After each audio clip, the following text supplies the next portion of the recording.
Welcome back to Visited by Voices Live. We're here on a Thursday, a balmy, wet, incredibly moist rain shower and thunderstorm Thursday up in the great state of New Jersey. I'm joined by my fellow Garden State horror enthusiast, Mr. Steak Sauce. How are you, sir? Not bad. How about yourself, Lord?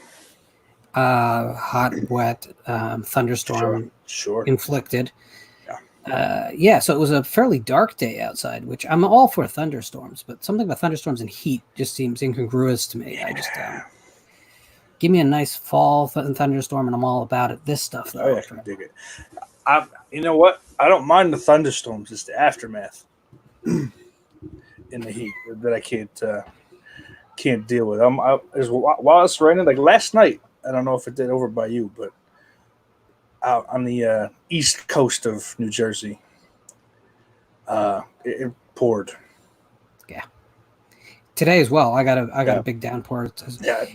I mean, my garden needs it, so that's cool because the pumpkins need to, start doing their thing. My sunflowers are doing pretty well, but the pumpkins need that with the rain like you wouldn't believe. The water table's way down here. I have several reservoirs in the area, and they're all really low. Really? So, yeah. So that's been consuming my day because I was out there gardening in this heat. So lovely. Oh yeah, what's some heat stroke between friends? So I asked you on the show for a very specific reason. Okay. There's been a number of accusations against you. No, I'm kidding. I swear I thought the Snapchat messages couldn't be downloaded. They can't be, but if you screenshot it, what I mean. That's what it is. Nothing is secure, sir. So this show has had, obviously I've had other podcasters on. I've had filmmakers, I've had writers, and I'm going to continue to have those. But one perspective that I don't think is served well enough in the community is from the just ground level, people who are either getting their voice out there or have ambitions to do so, or even just the regular everyday fan that goes to conventions, heads to the multiplex for the new Scream atrocity or whatever. And I think that those people need to have more of a voice. So I intend to have more people who perhaps don't have quote unquote marquee value, but certainly I think have a lot to bring to the table as far as their perspective. So are you willing to share today, or are you going to get all clammy and shy like usual, all bashful and red in the face? Oh, you know me, old bashful boy. I'm ready. Let's go. All right. So, I mean, I want to open this just with really where I do every single conversation. So how did you get into horror? What was that first brush with the genre that bit you on the ass and got you infected? I'll say it's tough. It's tough to pinpoint a spot.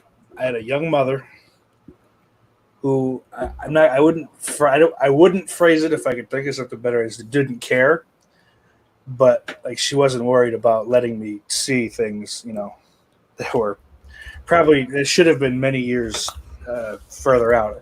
Like one of my earliest memories was the Night of the Living Dead remake. I saw that. I jumping on the bed at like 2 or 3 years old, At that point, it had come out on video. Tales from the Crypt in syndication on Fox. That was me and my grandfather actually watched that a lot. So, it's always been there. Nightmare on Elm Street series is that's her favorite series, and that kind of rubbed off on me. So, it's been there pretty much from the start.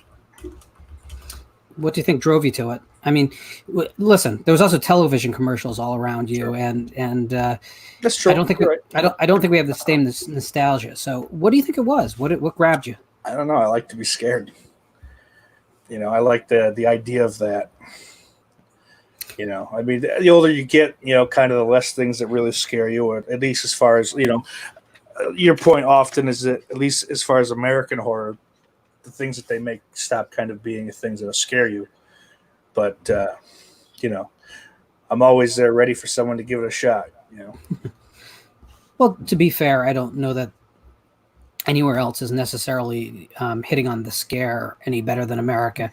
I just think that I'm getting strong emotions from overseas cinema that I don't get here. I wouldn't necessarily say that they're raising my blood pressure in the way I'd want them to, the way that films like Haunting of Julia. Oh, so it's a fetish thing. It's all fetish, though. Entertainment is fetish. We choose to consume those things that we feel make us feel ways that we want to feel. And I know it's weird to think we want to be disgusted, we want to be horrified, we want to be terrified, we want to be made uncomfortable. But anyone who's ever been on a roller coaster understands. It's not that crazy. The moral majority may think we're crazy, but we're not. Yeah. I love roller coasters. Do you? Oh, I do. You head down to Jackson often? No, come on now.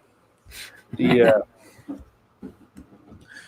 body size is kind of limited the amount that I can go on, but because even if I dropped a whole bunch of weight, I'm still 6'5".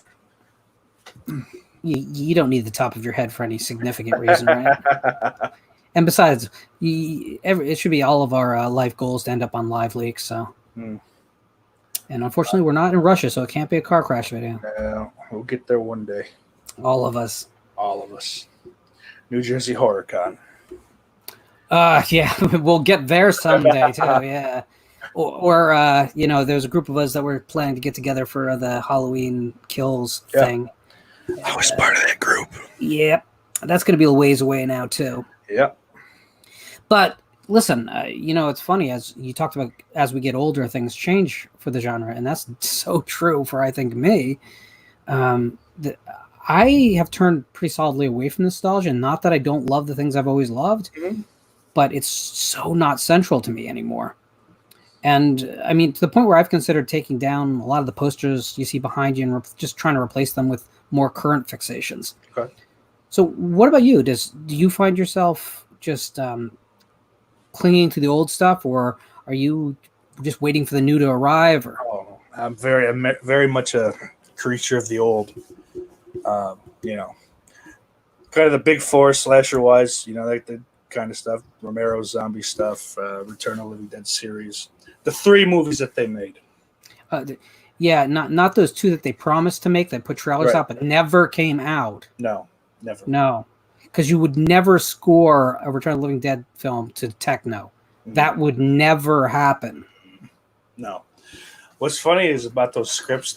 Those scripts can't. I think the rights of the script somehow some portion of that would allow you to kind of run with those was on eBay. Probably close to 10 years now. Me and a friend were going to try to put the money together and buy them, but no such luck.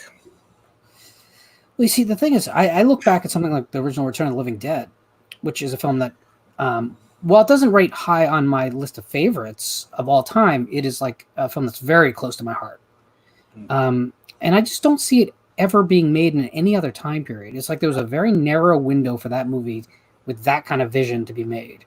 If it had been 2 years later, the punk rock thing would have been thought of as too outdated. And if it was any earlier, the idea of a broad horror comedy that took both the comedy and the horror seriously wouldn't have happened either. You like late 80s horror comedies are just so slapsticky and kind of in your face about their humor, and Return is really well done. Yeah, it really is. I have nothing profound to say about it. Like, it is my favorite horror movie, bar none. So how do you feel about the soundtrack? Is it a DNA soundtrack for you? Yeah, absolutely.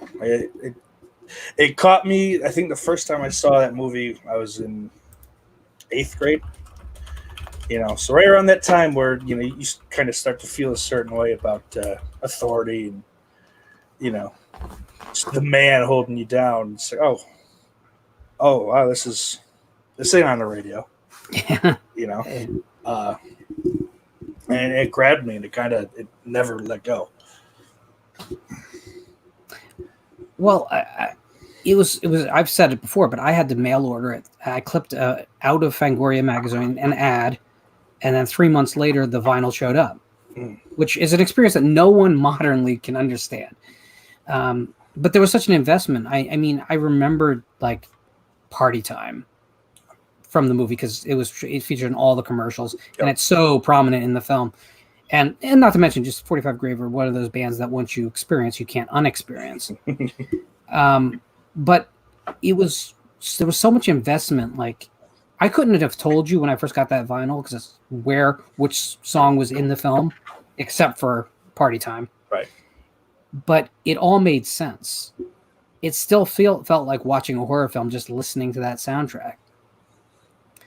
And that's why when we talk about those films that don't exist in the franchise and music that should never be, like, techno was a popular music format that was at probably the most bubblegum music format ever, to be completely honest. Because, you would talk to grandparents who would say, I like the beat. It's ridiculous. So to me, that is actually the opposite of horror. Like when creators go for really obvious popular things, it usually makes for bad films. Yeah. So Return is your favorite horror film. So give me your top 5 if you can. And top 5. I'm not gonna hold you to it, but it gets tough out of there. I mean, like, Dawn's probably in there, at 5, if not. I've grown out of that movie a little bit. I would say probably back around the time that I discovered Return, that Dawn would have been number 1 around that time, but that's kind of aged out. Same with Dream Warriors. That was all through my childhood. That was the movie, Like, I wore at least one VHS out.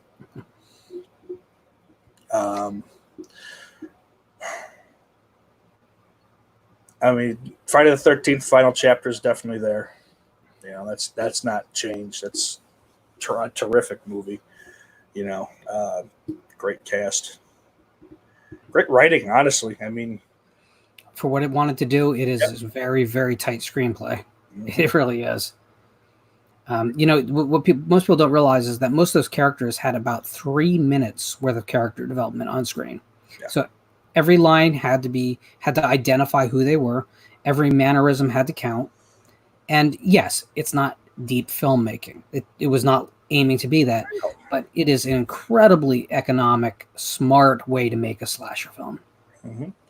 That's the one thing I get, criticisms of, final chapter, or not final chapter, New Beginning, excuse me. There's just there. Here she is, and there she goes. Great. All right. It was a nice effect. So what? Well, I've tried to put a prohibition on me speaking about 5, but I can say this because we know it's contentious, but I can say this. It's like everything in that film was done quick and dirty and just to get it dismissively, right, I guess is the word for it. So it's like the characters are broad and they're memorable, but none of them feel like people that you care about or invested at all. Like, I'm sorry, when people talk about Pam as a final girl, I'm just like, are you kidding? I didn't care. No. Whereas even if you compare that with someone like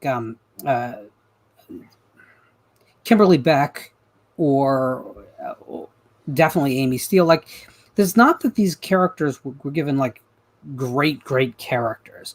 It's that what they had was really effective. Mm-hmm. So, but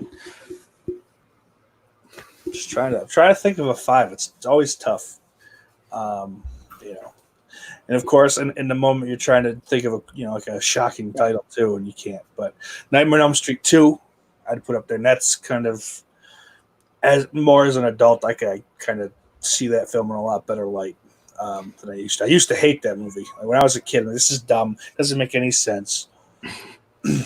But I think that is a movie that, as we've grown, as we've aged, it fits better into our lives now. Yep. Not because of everyone wants to focus on the sexuality of that movie, which is almost ridiculous. Yeah, it's talking about adolescent things that scare you as an adolescent, and sex is one of them. Okay, cool. It's a great place to build from.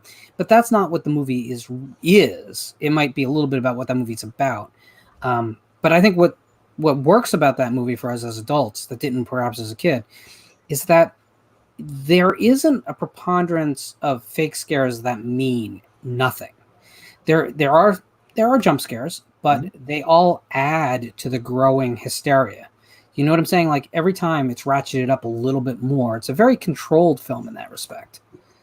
Whereas later in the series, man, it was all about like what special effect and quippy one line can we get there, and we'll do whatever we need to get the plot there.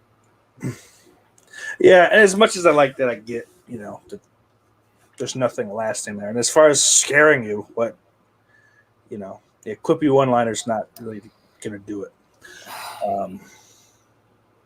And I always wonder, would I have the same feelings? Because that I liked the first film a lot. And then, the second film I respect and kind of revisit every once in a while, but the rest of the series I won't go back to because I have grown a distaste for. But I wonder if there hadn't been all the imitators. Because I wonder if all the jokey imitators actually made me kind of resent that series more than I should. But I don't think there's any going back, No. I would. You experienced it in the moment.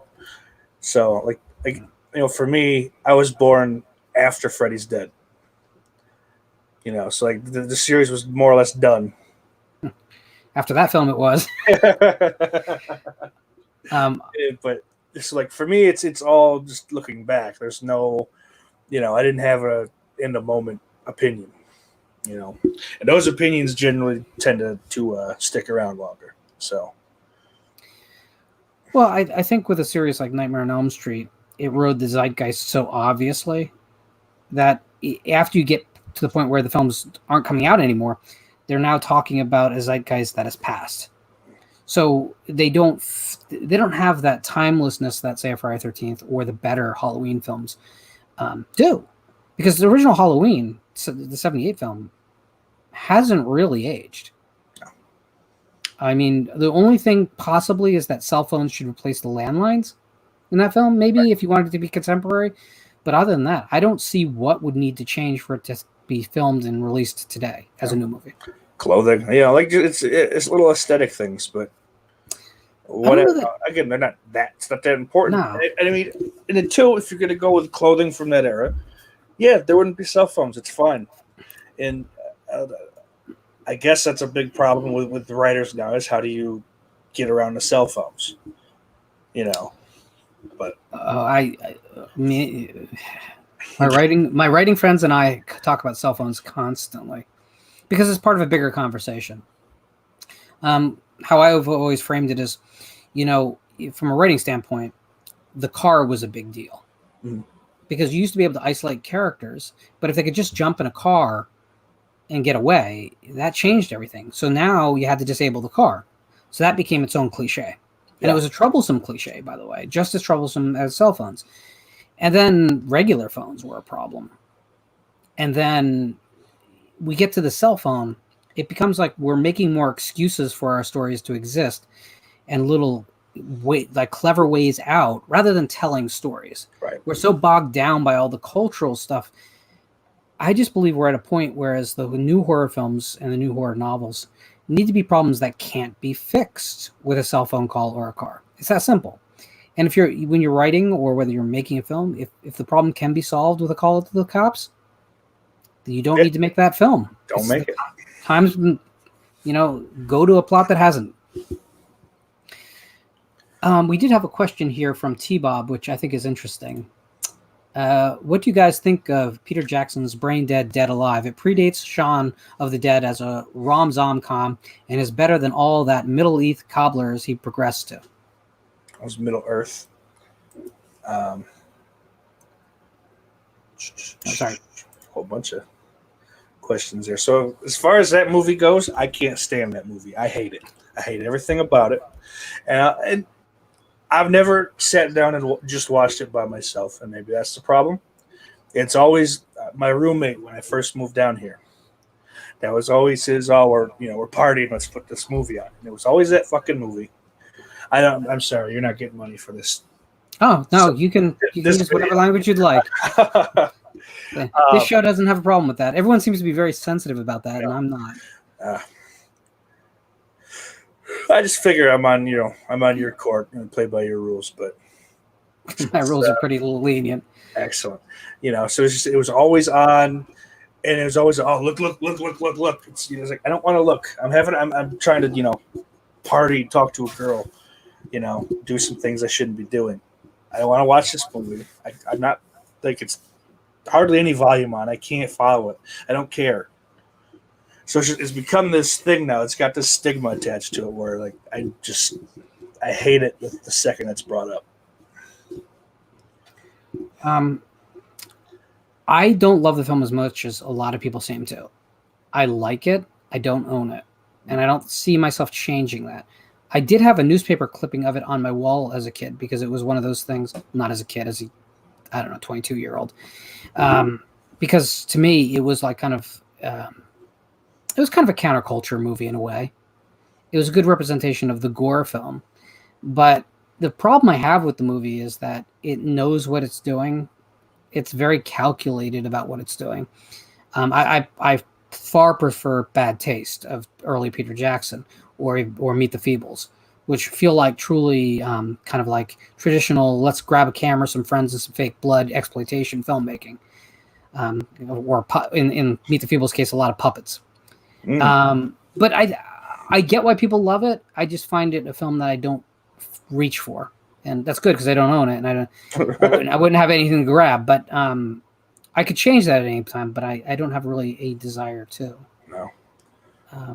Great finale, lots of blood. I get it, but it always felt to me like a filmmaker who said, "I'm going to make the goriest film ever made." Yeah. And that by itself is not a good reason to make that movie. Yeah, I can definitely see that myself.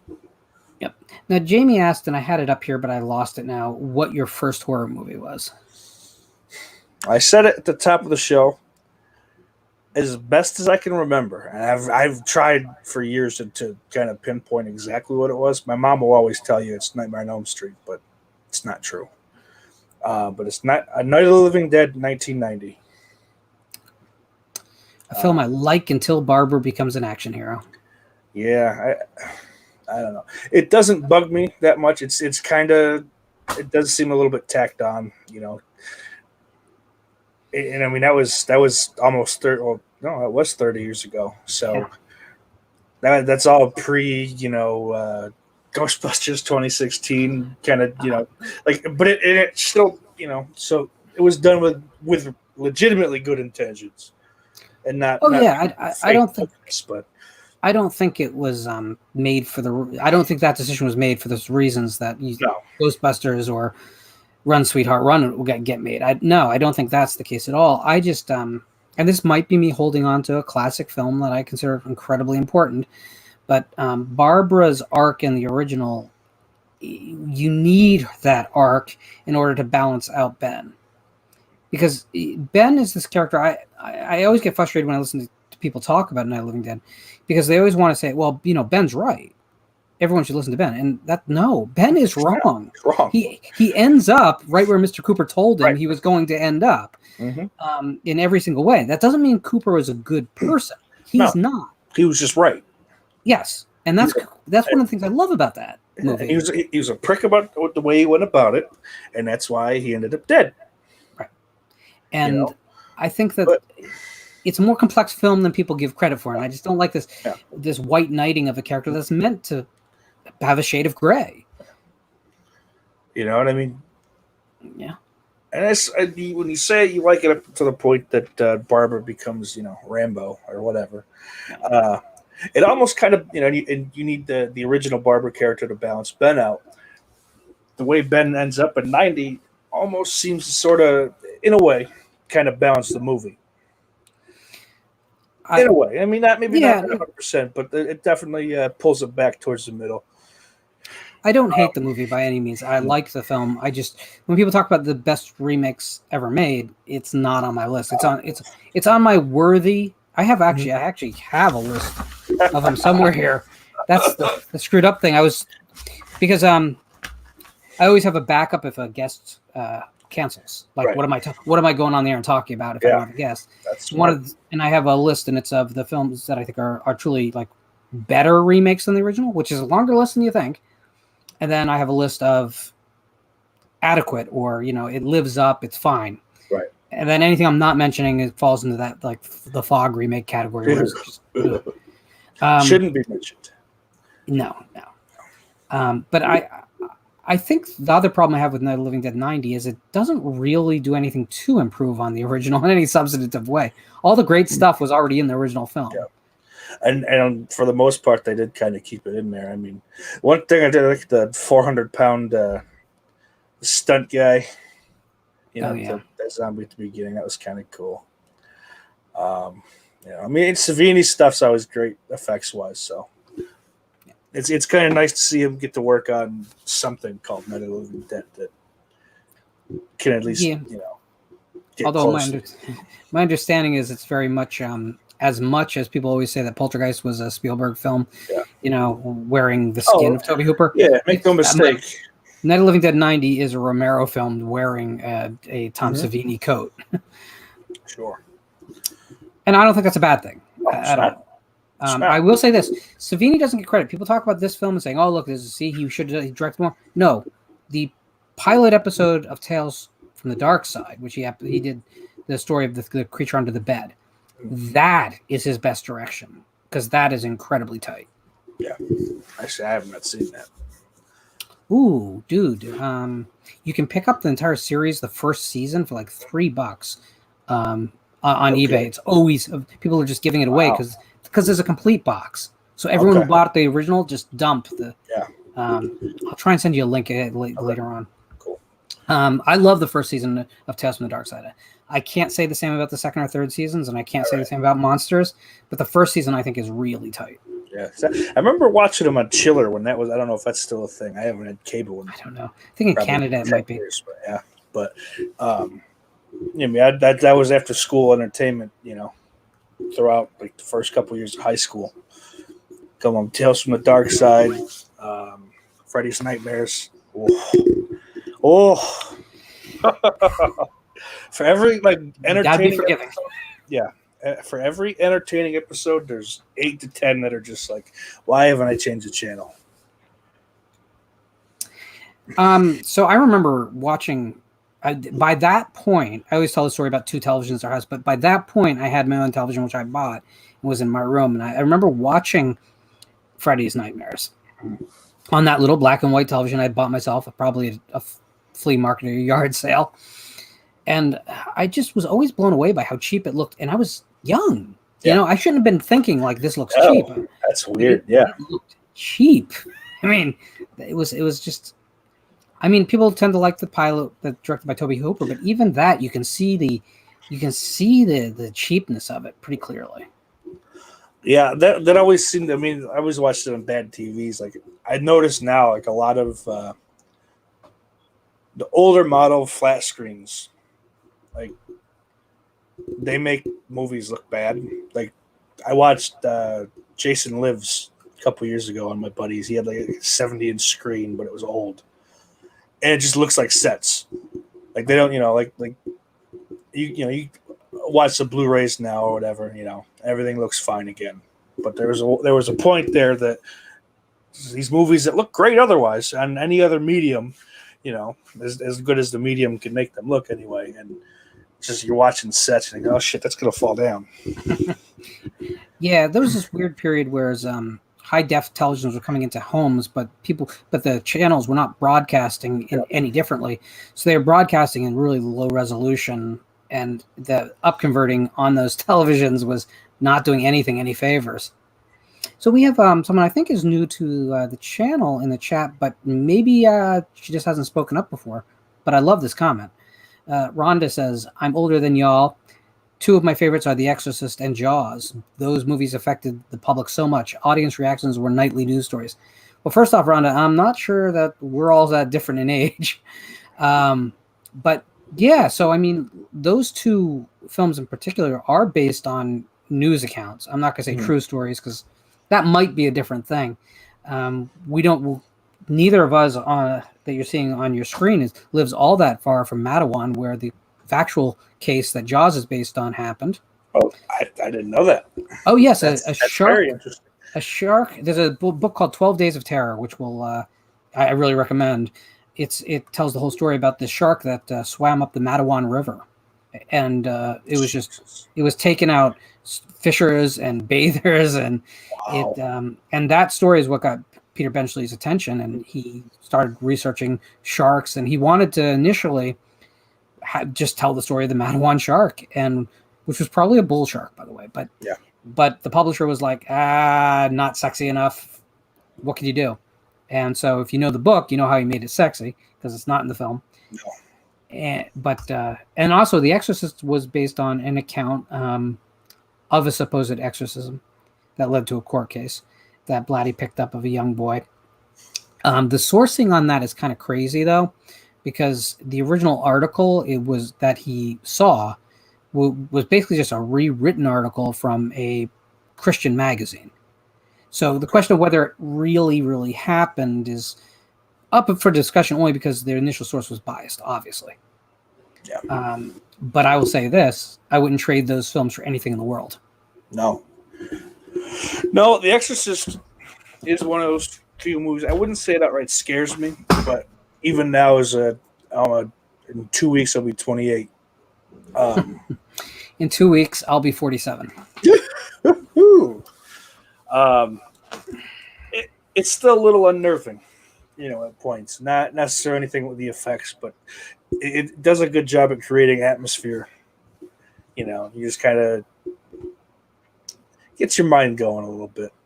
And Jaws still is probably the scariest movie I've ever seen. Just like to the point, I don't know, sharks just terrify me.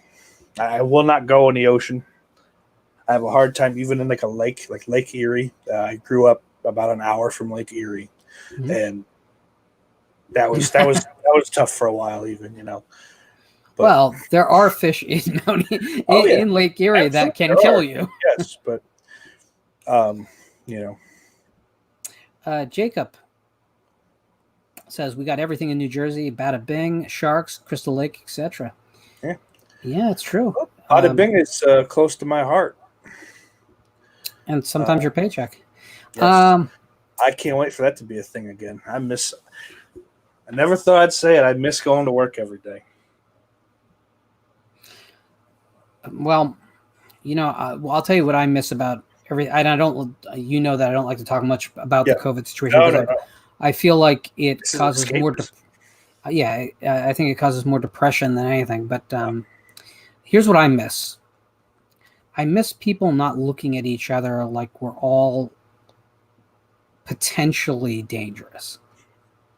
You walk through a grocery store and people are like thinking that if they're not 6.5 feet away from you, they're going to die on the spot.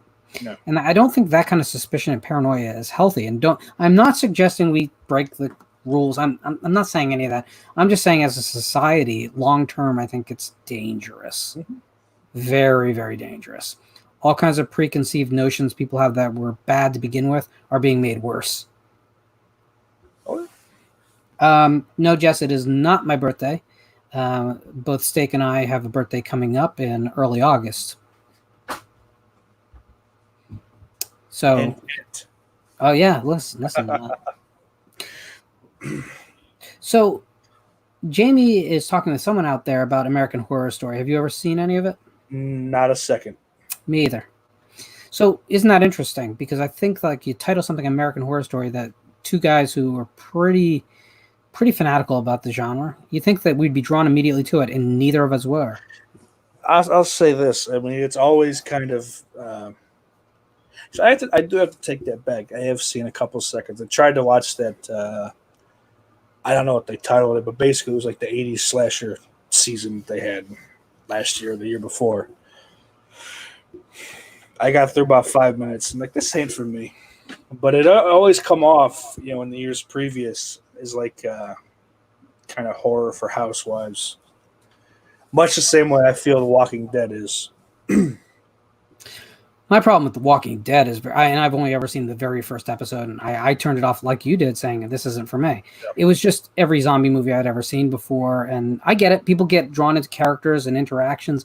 But I'm not telling anyone they shouldn't love it. But for me, it's like I didn't see anything that really was compelling enough to continue. As far as The Walking Dead goes, The first episode, I tried legitimately, and that's just not, no exaggeration, 6 times to get through that first episode. I fell asleep every time. Wow. No matter what time of day, no matter what I was doing, like, what I was drinking, coffee, soda, whatever. Could not do it. Just every time, just checked out. So, I think that's my body saying something. Do you think it's just because I know I have a problem with television's open format? My mind works like this. I sit down to watch a movie and I turn off all my filters, because if I don't, I'm just paying attention to, plot dynamics and all the writer shit going on in my head. Right. So I just flush that away. And if the film can keep me in that state, I'll probably love it. Frankly, even if it's a bad film, I'll probably love it. But the moment I start thinking about what it's doing, it means it's not doing it well. So what I've noticed with television is formulas become a distraction for me. So if I know like every episode has to have these beats around these times, and if it's a premium show, 3/4 of the way they're going to pull their twist in that episode. Yeah. And then the episode has to end with a stinger that recontextualizes what you just saw every episode. You know what? I was going to bring up Boardwalk Empire as something I liked. You just pulled that on me. I'm like, that is the series. That is every episode. But it's all premium cable shows. Yeah. Ever since The Sopranos, it's just the template. Oh. And it's just a thing that you can't kind of get away from. So what happens to me is I'm watching a show and I'll be okay, and then they'll pull what they think is clever, but I've seen it a million times over in different forms, and then my brain's going, okay, they just did that, so that means in the next scene and they've lost me. Yeah. The moment I find myself writing the episode, they've lost me. That's a problem I have. It's not a condemnation of the filmmakers or the screenwriters. They get their marching orders too. Mm-hmm. But I find myself just not liking anything that I know has to not just sell you on what you're watching now, but has to sell you on next week, or has to sell you on pushing the go button to binge the next episode. Right. You could say like there was a Friday the 13th practically every year in the 80s, and I love that. How is it different? But the difference is you had, 12 months minimum to reset the clock for yourself. Right. If that's not the world we live in now. No.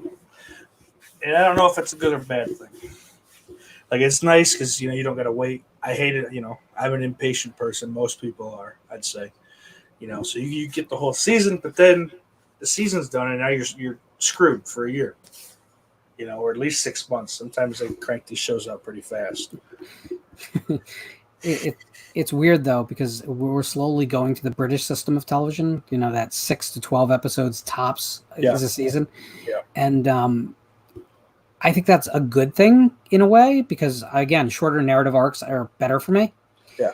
But I also see it as that just means we're going to get more crap to fill in all around it, And I'm not sure if that's positive. I like the idea of, when I was growing up, everything kind of stopped in June, and you had to wait till late September before it all really had started up again. In the meantime, there was all the reruns and the special event movies and whatever. And I think that downtime almost made us love the fall relaunch so much. But there's always a new show starting or a show returning now. Yeah, it's most of them are garbage. I don't. In my opinion, I don't know. Maybe I think I like TV. Maybe I don't. Maybe that's all it is. But it might be as simple as I don't like television. I think, although some of my favorite things in the world came from television. I am a huge Twin Peaks fan. I am a huge Millennium fan. I am, on the whole, a big X-Files fan. So there's this. Tell that about you. About what's that? X-Files fan. I'm just you look like one is all. Because I'm a little bit paranoid about the government. Yeah, that's probably it.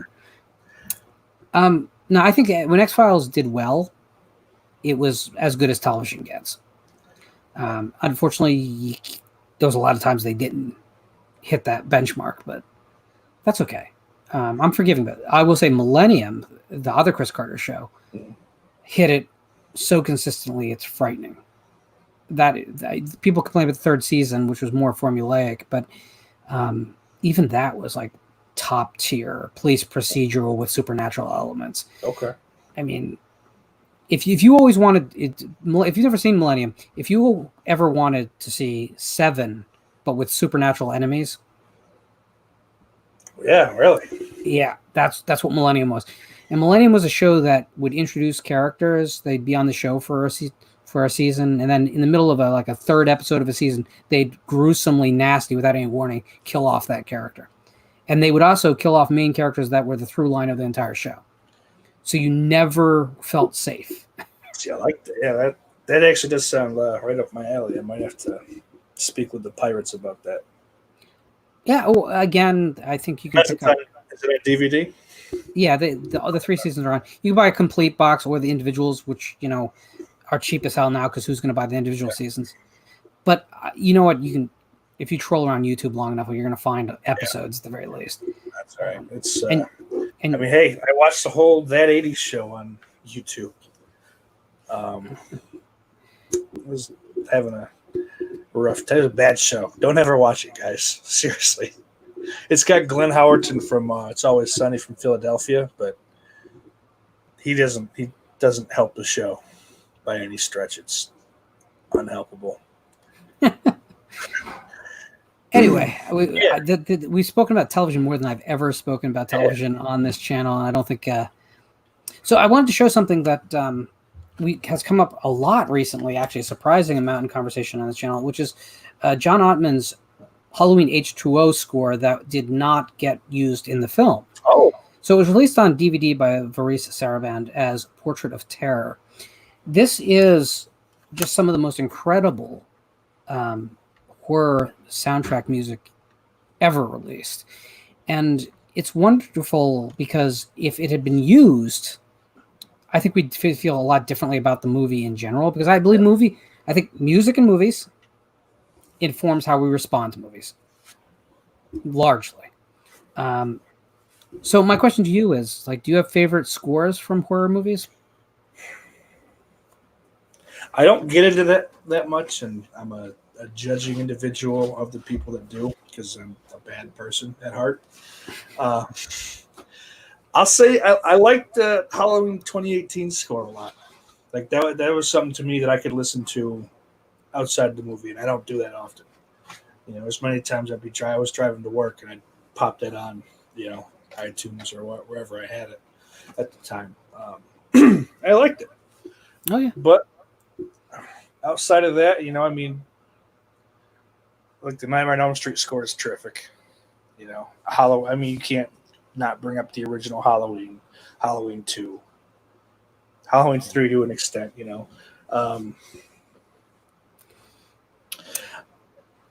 It's I don't care that much about the good ones. It's hard for me to go, oh, this is terrific, but right away I can tell you this score is terrible, or if it doesn't even if it's not bad, it's not poorly written or anything. If it doesn't fit, and the tracks that they slapped on H2O did not fit. Well, they used part of the Scream score. Yeah. They used some studio music that they owned that was just generic. And then they used all these obscene orchestra hits, which were just, it's not how you do a jump scare. It's not just suddenly throw something on the soundtrack. I like H2O more than most do. Clearly, I think at first people used to like that film, but it seems like its value has degraded for a lot of people. I went the opposite way. I saw it at the drive-in, the Charcoal Corral in Silver Lake, New York. When it came out, and I hated it.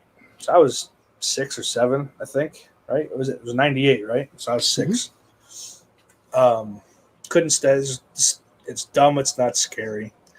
All this. I don't know what else I saw with it, but for whatever reason, it's just dumb. But for years, I felt that way, and then watched it. Probably 10 years after that, this ain't that bad. This is pretty good, and I kind of soured on it again. So, in the last couple of years, it's still not bad. It is still, light years ahead of Resurrection. But oh yeah, well, that's a whole different kettle. Yeah. So, our friend Tim asks, "What is Sauce's favorite rockabilly bands?" Horror rockabilly. I'm not big on the rockabilly thing now. I like the when you look into the horror punk genre, there's a lot of rockabilly.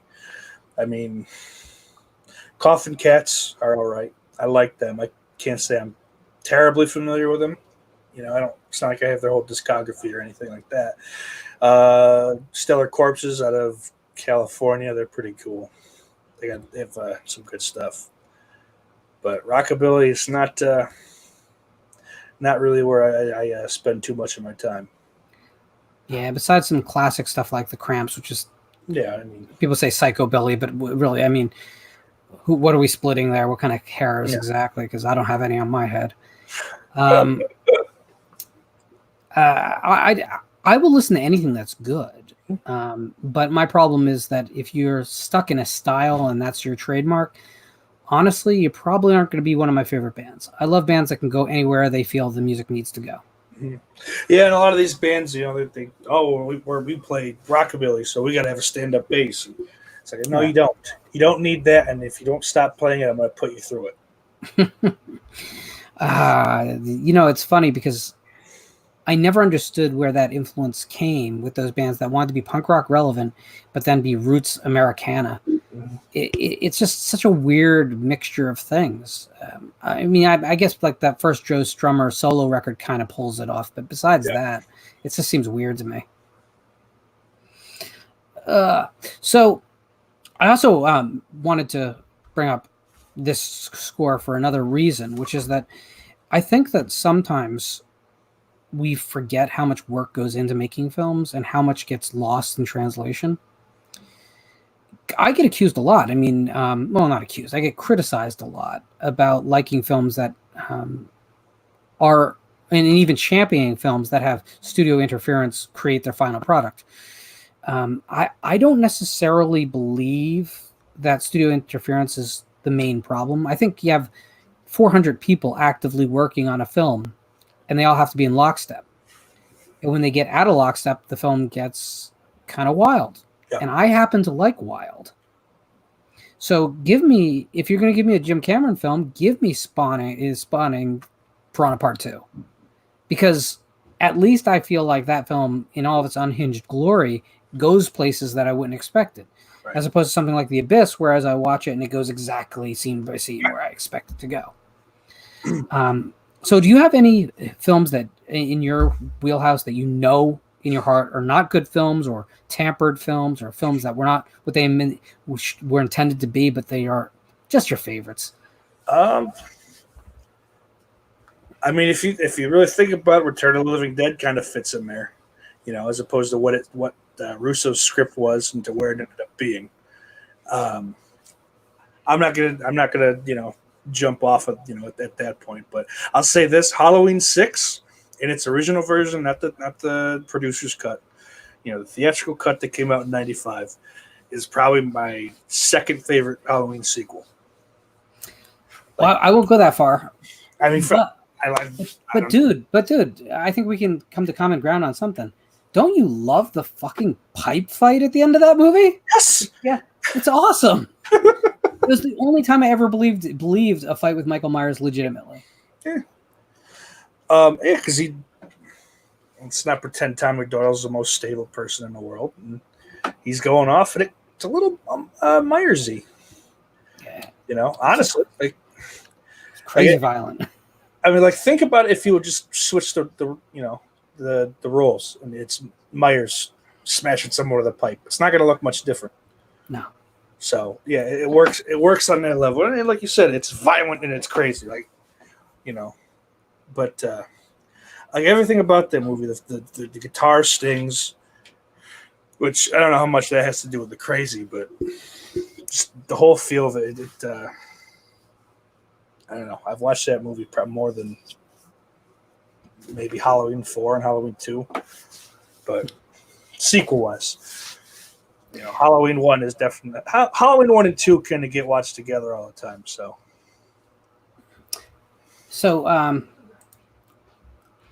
I don't even know how to answer this question. Is it possible to have a favorite G.G. Allin album? I mean, I could just say like the Hated in the Nation soundtrack and cheat and say that, right? Because I think that film is better than any of the albums. whatever. I think I actually own a G.G. Allen album, though, because I'm pretty sure it was given to me by a member of the band back in the day, but I think I might have listened to it once. That sounds about right. Yeah, well, they are what they are. I mean, I know I used to, when I first moved down here, I lived in an apartment complex in Nutley. And his brother's band would come through and stay in one of the vacant apartments all the time. Like whenever they'd be through. But that's about all I can offer up, because I'm not a G.G. Allen guy myself. No. I think that in a way, like Marilyn Manson took the elements of G.G. Allen that appealed to people, but then put like real music and real stagecraft behind it. And you don't have to like Marilyn Manson to just appreciate what he's accomplished, especially when he accomplished it. Music was stripping down during the grunge era and the early alternative area, and he decided to go huge theatrics. I mean, that's exactly the opposite of how everything else was moving in harder rock. Also, I do appreciate the fact that he started out as an industrial rock band, and when that movement was no longer suiting his needs, although it was still alive, he moved on. Mm-hmm. I think that's really brave. There's artists that I think stay too long in a fixed genre. For instance, Rob Zombie, I love his early metal industrial. Yep. But then, like, when he put out a just straight up rock album and it didn't really sell, he rushed back to the old sound. Because I had a song Foxy Foxy on. I can't remember the name of the album, but that's probably my favorite album of his. Total honesty, but when it didn't sell, he rushed right back to where he was, where it was comfortable and the sales were. And his last two albums are a little rough. A little rough, huh? It's, when you Grand Funk Railroad cover, it's not going to cut it. Might have, but it wasn't anything like his cover of "I'm Your Boogeyman." That's for damn sure. Yeah. So I also feel like, though, when we talk about film and music and just creativity in general, that the stuff that's always really been home runs that starts movements is always out of left field. It's never cookie cutter, ever. So why do we get so much cookie cutter stuff? It doesn't make sense. It's like saying we want to have the minor hit. You know, I don't want to rewrite the whole genre. I don't want to be a new classic. I just want to do enough that people maybe spend a little money. That drives me nuts. Yeah. Well, I mean, I can't remember. It's probably one of those long ass documentaries that I watch over and over. That was, Never Sleep Again and Crystal Lake Memories. It's like the studios forgot you can make a movie for less than $100 million, but more than 500,000. There's a sweet spot, $3 to $5 million. I mean, most of the big franchise sequels are $3 to $5 to $8 million. Mm-hmm. Give us someone there. They'll make it back on opening weekend. Yes, absolutely. Easily. And that was the Blumhouse model until recently. Mm-hmm. Until they got into IPs that required more, which I think is a mistake. Yeah. I even think IPs they developed, they should just not pursue. We don't need another Purge movie. No. No. I honestly, look, I didn't think we needed a second one.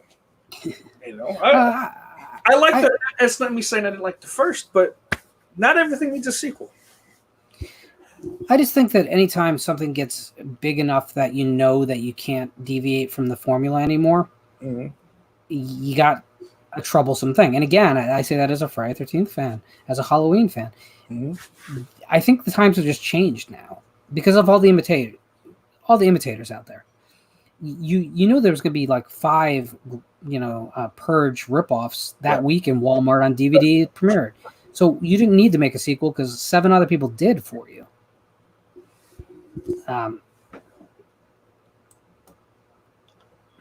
Matt seems to have something going on with G.G. Allen tonight. At some point, sir, I'm going to need you to explain that one because I'm not sure I get that. Yeah, that might need its own episode. It really might. So Mr. Piz is in the chat and he says, I prefer the producer's cut, but I love both. Well, for disagreeing with me, you got something coming up in August, buddy. Oh. This is a good one. This one honestly might be worse than Children of the Living Dead. Yeah, and I hate that I have to hold on to it for another week and a half, I think. Now I want to guess, but I won't do that because I don't want to put you on the spot. Oh no, I wouldn't say it on air even if you did get it. But I don't think you would. I don't think there's any way you'd guess it. Oh, I think there's worse films than Children of the Living Dead, though. That's Sure. the thing. But, I've seen worse films. You know what? This one was bad enough that I put it out of my head until something like a memory happened to jog that this movie existed. So Is it that movie called Duck? That's the horror comedy about the Columbine shootings. No, it's not. But, that's one of the worst films I've ever seen. Yeah, and that's not because I was offended. I was just kind of like, this material shouldn't be lame ever. That's the one thing it shouldn't be. Yeah, you know that's the kind of thing like people want to pick on Uwe Boll, you know. But you want to know what? His films aren't boring. No. They're bad. They're not boring. They're not boring. And boring is my biggest pet peeve. If I, again, like you talked about falling asleep to The Walking Dead, if I find myself like dazing off or even just daydreaming, because I can't even bother myself to worry about plot. Wow. Nah. Yeah.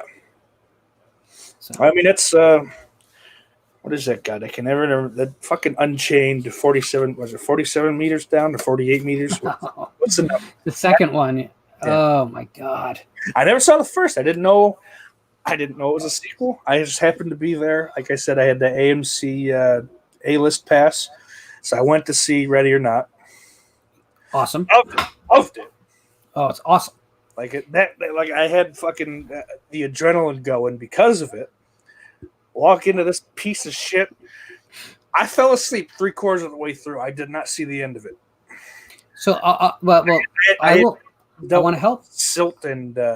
Yep. Here's what I'll tell you what you missed. You missed a lot of ocean silt swirling around. Occasionally, a girl in a bikini swimming by. The camera focusing on her ass. Sure. And then more ocean silt for a while, and maybe a bad CGI albino shark kind of splashing by a little bit. Maybe you saw some caves and then some more ocean silt. And then by the end, but I will say this about that movie. The last 4 minutes are really good. Yeah. Like legitimately, like the last 4 minutes, I was like, well, why isn't this the movie? Right. I mean, it involves a glass bottom boat and the shark is going after the final girl, and it's pretty good. But my God. Is that something Danny Kaye would like? Let's just put it. It's not the best glass bottom boat scene ever filmed. It's not Piranha 3D, that's for sure. So why am I a 27-year-old making a Danny Kaye joke? Says something, doesn't it? It really does. Yeah. The big band era, you know, it's on the tip of all the youngsters. They're all sitting there listening to their Tommy Dorsey. That's their thing. You're going to start a tribal war between our listeners. They're going, oh, no. Gene Krupa was the drummer. Don't even start. I can talk pop culture, man. Oh, boy. So I'm going to actually head out to the drive-in this weekend, as I've done several times during lockdown. What do we got on the bill there? So there is, Jesus, what is the freaking title? This is The Cottage. There is. Give me a second.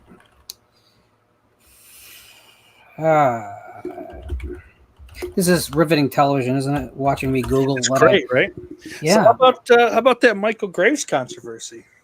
You up on any of that? No, I'm not. You know who Michael Graves is. I certainly do. Yeah, he is apparently a proud Western chauvinist, otherwise known as a Proud Boy. Okay.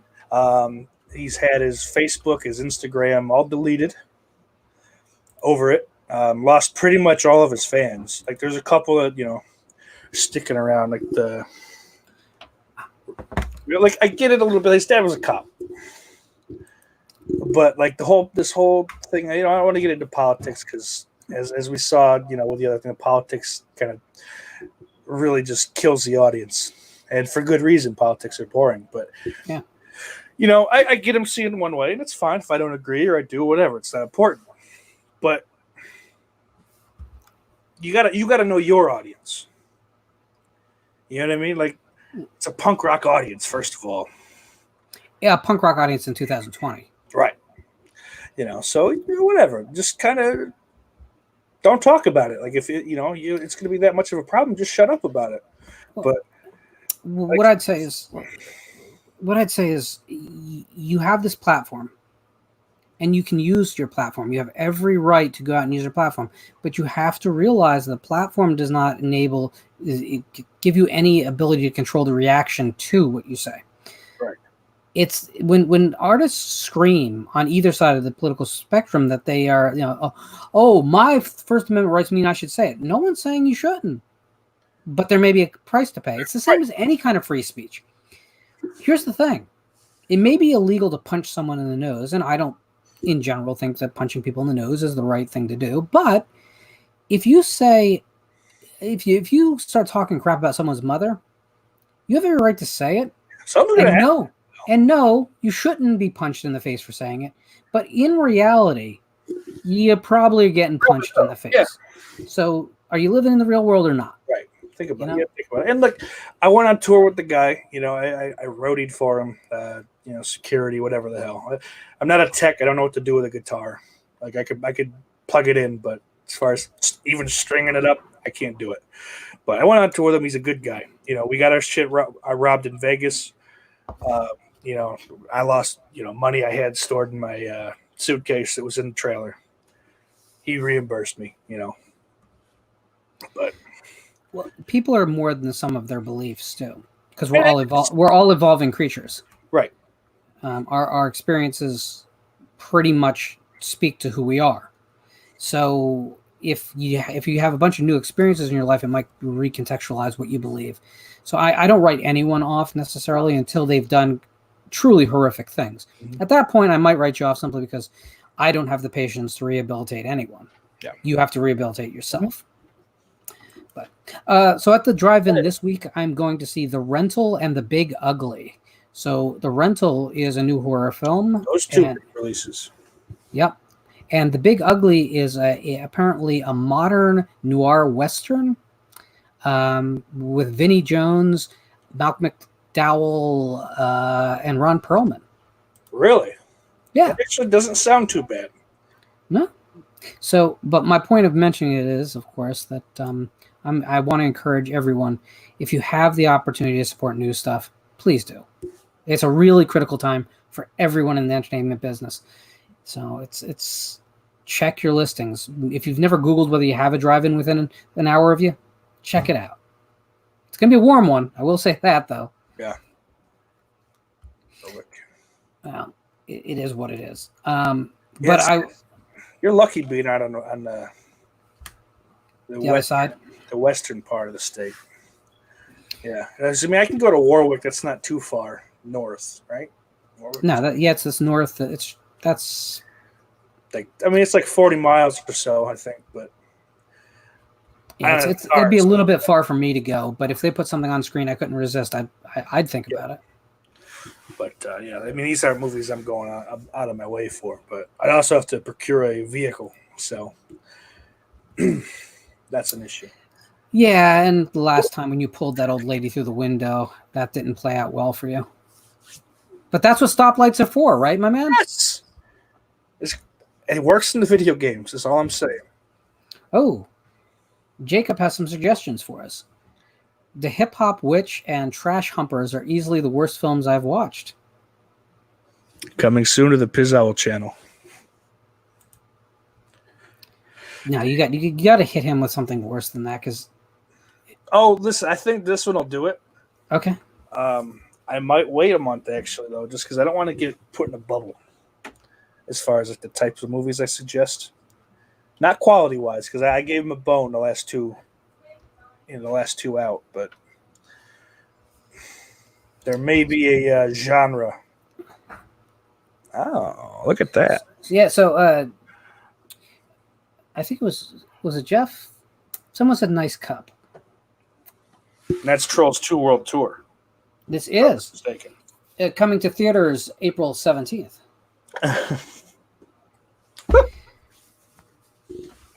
See, this is the kind of things you get when you go to a drive-in. Yeah. I mean, it's not like the good old days when you got gonorrhea, but it's a cool cup, right? So it was Jeff Overing.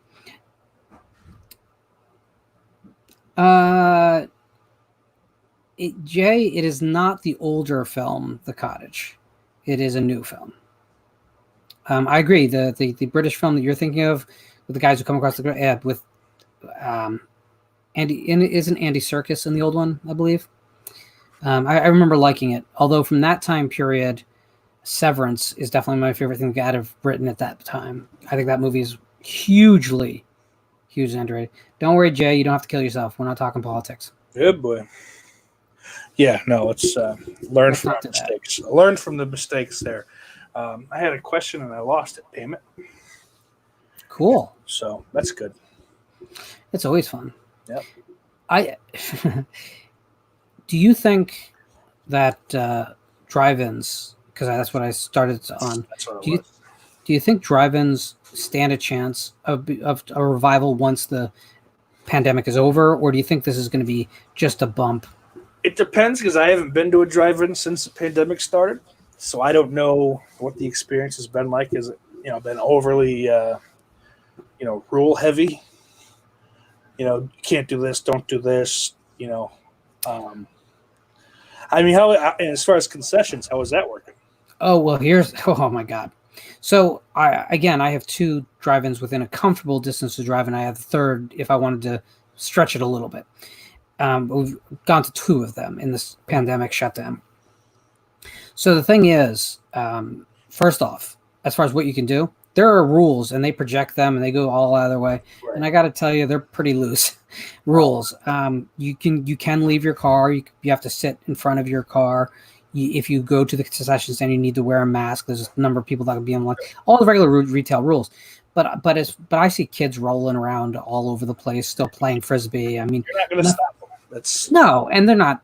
Believe me, they're outside. Yeah, this might be the healthiest thing they've done all in months. Honestly, that was always the thing. You would go to because when I lived in New York, I talk about Charcoal Corral, but the place that I lived in right before I moved is Delavan, New York. There was a Delavan drive-in that I could literally walk to. It'd take me 10 minutes to get there from my house. Always kids, footballs, frisbees, this, that, the other, But I mean, from what you explained, the way you explained it, it sounds, fun. I mean, I'd like the idea of someone maybe coming to my car, say, "Hey, sweetheart, you want something?" You'd have to go back about a couple decades, I think, for that. Well, yeah, that's what I'm saying. Like, that would be cool, and maybe that would. I don't know if that would help or hurt the chances, but I'm always holding out hope for the drive-in. It's something I grew up with, and that's kind of what I was gonna say. Jog my memory. Like I grew up with 2 of them, real close to me. So I didn't know until I got into high school, I don't think, that, drive-ins were pretty much a non-existent thing. Well, they're actually, as a startup, they're not crazy. But they have to be in rural areas where the property isn't going to be brutally expensive, but you still have to be close enough to a major highway. So location's everything. But I mean, as far as physically what you need to build, it's not crazy. No. I mean, the Charcoal Corral is a whole big thing. Like, it's got like a legitimate restaurant, excuse me. Restaurant, ice cream shop, putt-putt golf. Like, it's a whole thing. Putt-putt golf? Yeah. Not mini golf? Putt-putt golf? I don't know.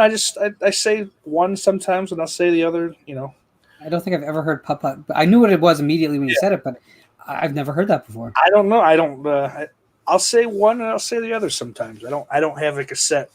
To me, that's not as serious as soda and pop. God damn it, it's soda. And all the goddamn people, Jamie included, I'm sure, call it pop up there. I was really worried that you were going to go pop on me, and I was like, I've never been a pop guy. But because I have to have peers elsewhere in the country, I always refer to it in very public post as soda pop, and it kills me to write the pop. Oh, it's Kills just me. soda. It's soda, It's goddamn. soda. Soda. So then Piz actually said a punk rock audience in 2020 very easily offended punks.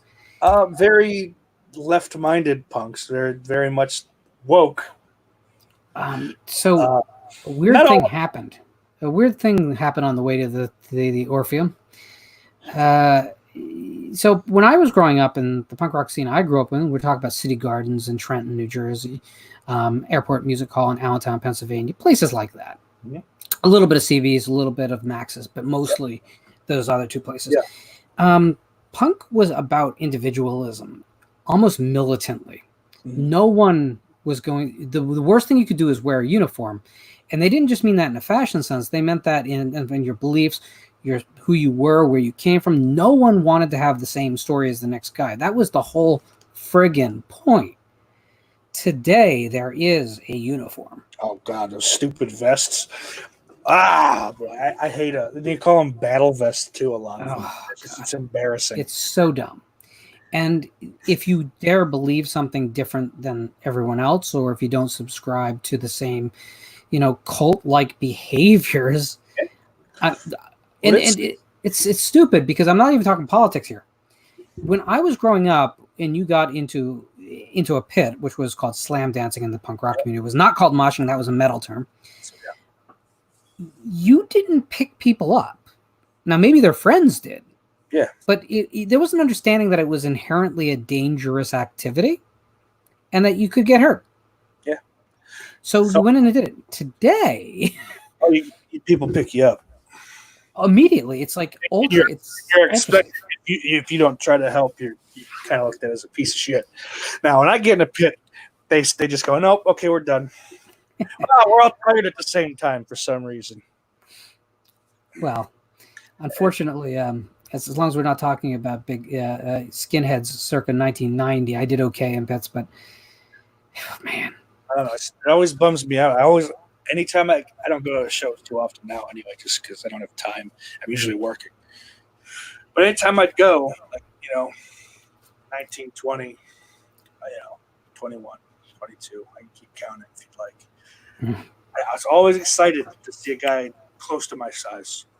Because then at least it'd be someone, and maybe everyone else would be, he's here, he could take the brunt of it. Either one or the other would jump around and shit. I don't do the circle pit. That's stupid to me. The circle pits and the walls of death and all that crap. But like jumping around and smashing into people, that's fun. Yeah. Shoulder to shoulder, whatever, back. But I'll say this: I did something to my knee. I tore it up a little bit. Never got it fixed because health insurance is a joke in this country. But it was at Warped Tour 2010, and the band was Real Big Fish. Yeah. So I don't really like to tell that story that often, but I was, You got hurt to turn off the radio. It was a stupid circle pit, and my feet got going a little faster than my body. I lost my balance and smashed my knee to the fucking ground. It blew up like probably 5 times its normal size. So I don't know if you can see it clearly, but there's a scar over my eye. Yep. That's been there since I was 17 when I was beaten pretty relentlessly. That is the heel of a skinhead's boot repeatedly striking my face. I don't love skinheads. Well, Trenton got all the Philly skinheads at that time. They would all come across because it was only like 20 minutes. Right. And I mean, listen, you go to an agnostic front show at that time, you pretty much need to understand that you might bleed when you come out. Yeah. But I had friends that came out a whole lot worse, and certainly there's a couple incidents in that club's history where people didn't come home. But I wouldn't change any of those memories at all because the fact that it was unsafe was kind of important to what it was. Mm-hmm. And I feel the same way about art today and horror movies today. Is like the safer we are, the worse it is. Mm-hmm. So stop. Which is reason. Here's a pet issue that. Are you an animal lover? Yes. So I am too. I think everyone knows that. I'm on the cat side of the fence. I think you're on the dog side of the fence. Oh God, no! I'm a cat guy. Okay. Okay. Cool. But I mean, I like dogs. I just would never own them. I don't. They're too much work. I'm a lazy guy. I get really pissed off when a horror movie puts an animal in a film and refuses to put it in danger. Yeah, animals make it through, unless they're like part of the reason that whoever survives.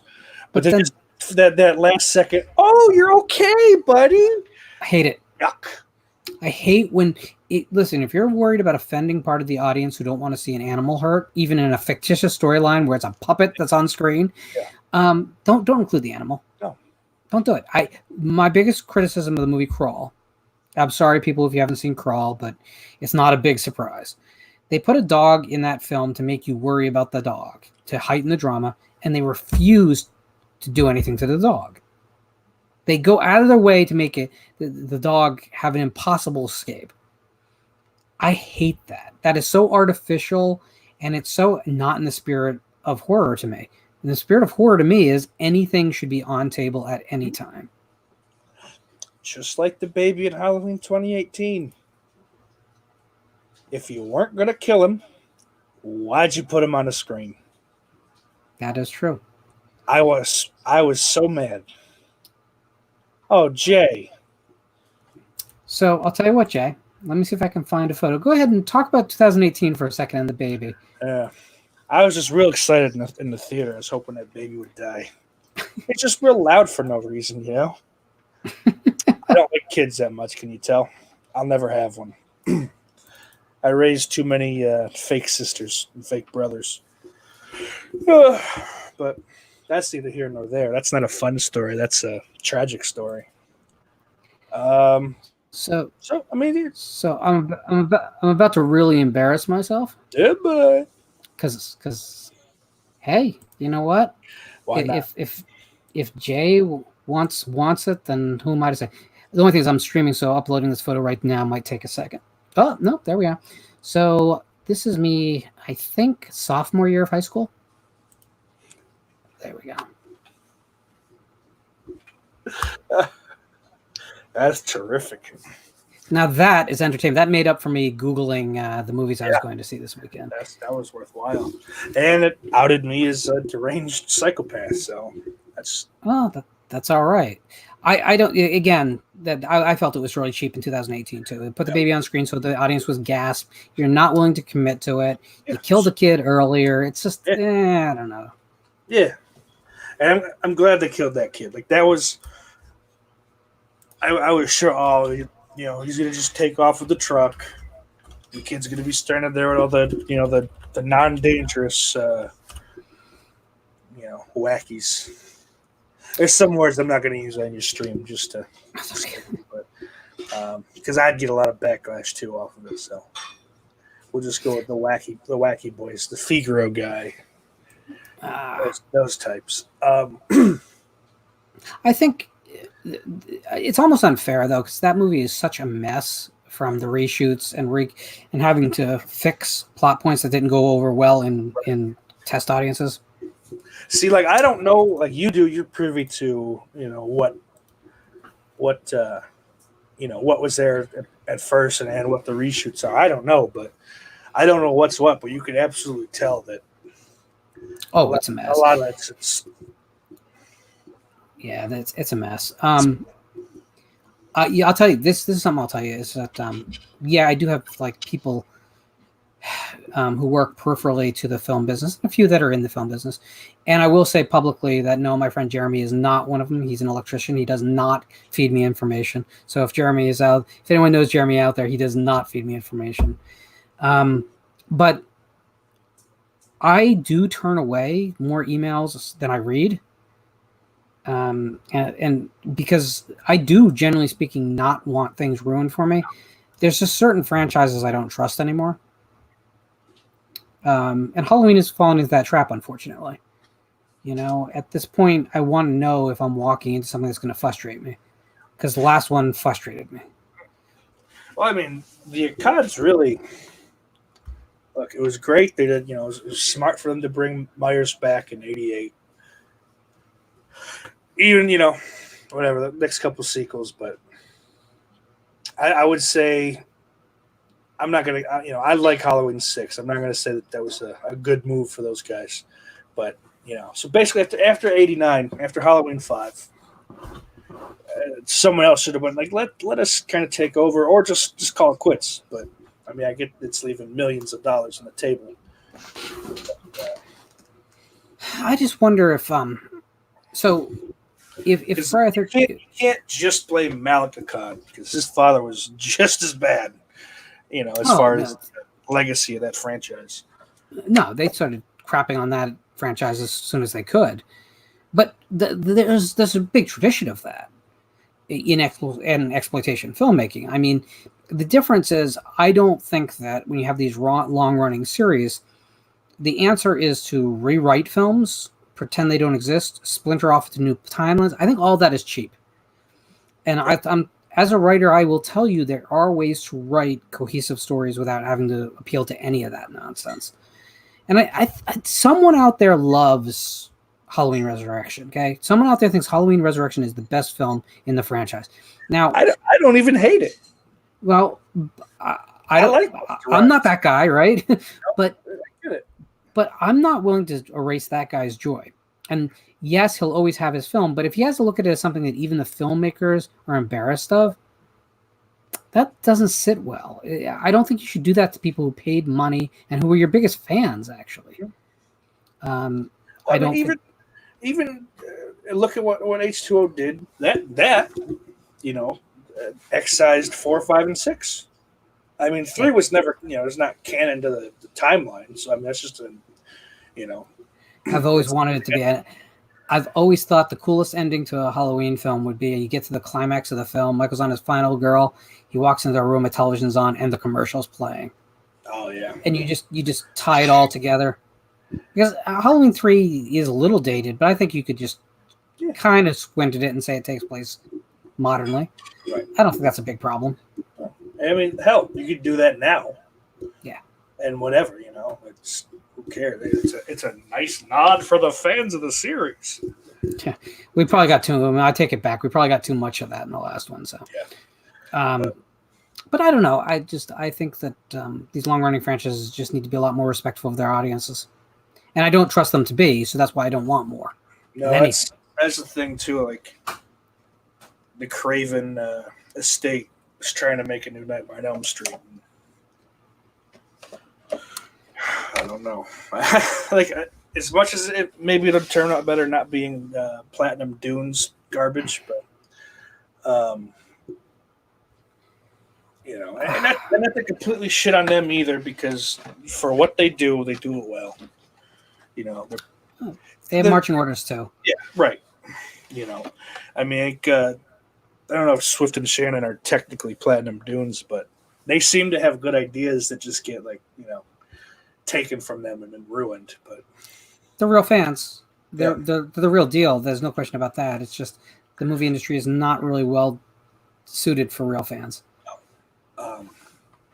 As a Nightmare on Elm Street remake, I will tell you this. If they let them make a completely new film that doesn't try and ape the old ones, including the original, at all, they could have something. Yeah.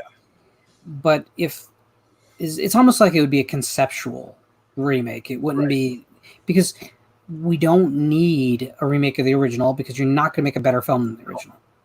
Absolutely not. And now are you saying to take that so far as to get rid of Freddy Krueger as well? You could keep the name, but everything else about him, remove. I would tell you what I would do, and I always have what I would do with every franchise if I was handed the keys in the back of my head, because I'm delusional. Sure. But I would make a film in which Freddy is never on stage. He's discussed, but we never actually see him. And the reason I would do it is because I think a nightmare man that haunts your dreams is far scarier than a slasher who's in your dreams. I think there's a limited amount you can do with that slasher in your dreams, but the the nightmare shadowy figure in your dream that's going to be hovering beside your bed when you wake up half awake and you're paralyzed, can't move. That's a scary thing. Yeah, it's very scary, even to a 27-year-old. So thanks. No problem. But I would get rid of the hat. I'd get rid of the sweater. I would everything that identifies the character in the public's consciousness, I would remove. See, it's funny you say that now. Like as an adult, I can kind of think I want that. If we're gonna get anything, right, in a remake, we're gonna. Yeah, I mean it's gonna happen, and I think that's probably more so what I'd want. But I'll say around 2010 when the first remake came. Jesus, the first remake. Soon you'll have to use those words. So, yeah. When that came out, I was like dead set against not someone else playing Freddy, but the idea, because there was someone that was talking. Well, if I did it, I wouldn't give him the sweater or the hat. I'm like, well, then it's not Freddy, and why would you put him in there? And that's true. So, the way you're doing it, he's not really there. He's spoken of. But you know what I mean? Well, yeah, I mean, there's no sweater. There's no, Robert. Well, I would go. I mean, when I say he's not on stage, I mean as an active participant that we actually. Yeah. But I don't think there's anything about. I'll tell you what I do love. I love what I call the campfire exposition, which is when a character relays something really spooky and the actor can pull it off. And yes, it is kind of a clumsy version of exposition, but there's a long tradition of it in horror going back to the very beginning of the genre. And done right, it's incredibly powerful. So I wouldn't have a problem with us seeing a quick newspaper clipping of a really disturbing looking individual. Yeah. And then we never see him again. Just there's a quick flash. That's it. I think that kind of stuff is more powerful. But the problem is, even I think a Nightmare on Elm Street film doesn't even need the glove. And I know that is heresy. But I think even that might be too much connective tissue. Well, that's what I was saying. Like now, I'm fine without without the glove, without the sweater, without the hat, all that stuff. I can come to terms with that, and Franco would prefer it because Jackie Earle Haley gets shit on, and he shouldn't. He did a marvelous job at what they asked him to do. I think, honestly, I think that if he were around, and of the proper age back in '84, because I believe he actually went to the set with Johnny Depp for Depp's audition. I believe that's true. I'm not 100%. I think I've heard that too. I think he could have been the original Freddy Krueger, and it would have been just as good. Maybe not just as good, but damn close. Another thing I'm really annoyed with all the sequels to Nightmare on Elm Street about is why did they get rid of all the other ghostly imagery? Like, do you remember Dead Tina showing up to haunt Nancy? Remember how that was almost scarier than anything else in the film? Yeah. Why did they never do that again? Why did they just make it a guy with knives on his hand? Right. Well, I mean, and the only other thing I can think of that's really even close is when Rick in part 4 comes out of the stall. Yeah. And Kristen's there. Like, that's the closest, it's like, oh, look, I'm all burnt up. But, past that, they kind of totally excised anything like that. But we need the lambs bleeding. We need the hellscape. We need the settings where we don't get some vast lighting change when we go into nightmares. I mean, it doesn't seem like a terribly difficult franchise to get right. You just got to abandon all the things that went wrong. Yeah, it's simple as that. Don't do the things that didn't work. Yeah, so I mean, don't turn people into giant roaches because it's stupid. It's dumb, but god damn it, did they do it well? Sure. But was it scary? I mean, it was a joke. No, by part 4, any pretense of them being scary, I think, went away. The director for 5 tried his best to kind of, at least get the atmosphere to be, dark and brooding at the very least. But so Jacob says that I'm wrong. That Nightmare 2, 3, and 5 all had ghost imagery. I don't remember anything as I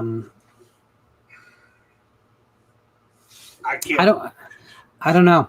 I mean, if I'm wrong, I'm wrong. I do, but the fact that I don't remember it probably says something too. Right. And listen, I've seen every entry in this franchise no less than 20 times. Like I said, I mean, I've worn tapes out. See, but I think that if we wanted ultimately to do a new Friday 13th, I would take the same approach. No, Jason? Well, no, I would rethink the whole thing, everything from the ground up. Everything. Yep, everything. Because at this point, you have 12 movies of the old concept. I don't think there's anything wrong with rethinking it. Now, do you need to do body swapping and all? No, I'm not talking about adding a gimmick. Right. I'm talking about okay, kids are going to a summer camp, and then what happens? I don't think there's anything wrong with reconceptualizing it from the ground up. Yeah. I mean, we definitely should keep male on male shaving in though. I mean, if we do need a little bit of a gimmick, and I think that's something that the whole family can enjoy. So Jacob is insisting I am wrong, which is fine. I can be wrong about Nightmare on Elm Street. That I'm not gonna lose sleep. Jess Graham says no, you'll lose your fans. Here's the thing. I don't have any fans. I am not liked. Well, no, I think he's saying that if we change everything, if you reconceptualize these long-running series, but here's the thing: you're never going to satisfy those existing fans. No. It's not going to happen. Nope. They're always going to say, the old ones were better, or they're going to say you changed little things, so we're going to flip out on you. Yeah. Look what happened to the Friday the 13th remake. Mm-hmm. In general, that film gets things right. Yeah. But people, the tunnels. I hate the tunnels, or I love the tunnels. Pick your poison. Right, pick what you hate. For sure. And I just think that it's more. There's a lot more integrity involved in building something new. Yeah, I mean that's the thing. Like with the Friday the 13th remake, it's really not that much of a remake. It almost just fits right in line with any of the other movies. It could be, if you hadn't seen it, oh yeah, fine. Oh, geez. So it's all in the execution, sir. All in the execution. So Jacob clarifies Heather's dead husband in New Nightmare, Krueger's mom in 3 and 5 Ghosts. That's not what I was referring to. Maybe I should have clarified. So in the original film, the nightmares were allowed to be these hellish, nightmarish places besides Freddy. They had mood and atmosphere and really disturbing imagery. And I just, the flashback memory dreams of gang rapes of nuns isn't what I'm talking about. I'm not talking about Freddy versus Jason having, Zach Ward show up in a bloody bathtub. Yeah. That's not what I'm talking about. The original film, and maybe it's just my perception of the original film, but I think the original film was suggesting that the nightmares themselves were just as powerful as Freddy ultimately. There's something very dark about that, how that movie presents the dream world. But again, I'm happy for us all to have difference of opinion here. I just never saw that series getting it right again, at the very least. Jess is saying that the remake doesn't count. The next film would be the 12th film. Well, there's 12 movies that say Friday the 13th. Or, no, there's not. There's only, 9. Because there's 3 that don't. Yeah, well, listen. 2 that don't, excuse me, because Freddy vs. Jason is not canon to anything. It's garbage. I hate that movie. Tim says, I can't distinguish the movies from one another. I sometimes have a little bit of trouble with that in the whole 4th, 5th era. I'll be honest, they blend together a little bit to me, but their approaches are very different from each other, even though I think it's just that whole funny Freddy thing. Matt says, anytime someone plays a Halloween film after part 3, I just point like Donald Sutherland in Invasion of the Body Snatchers and shout fake news. I like that a lot, sir.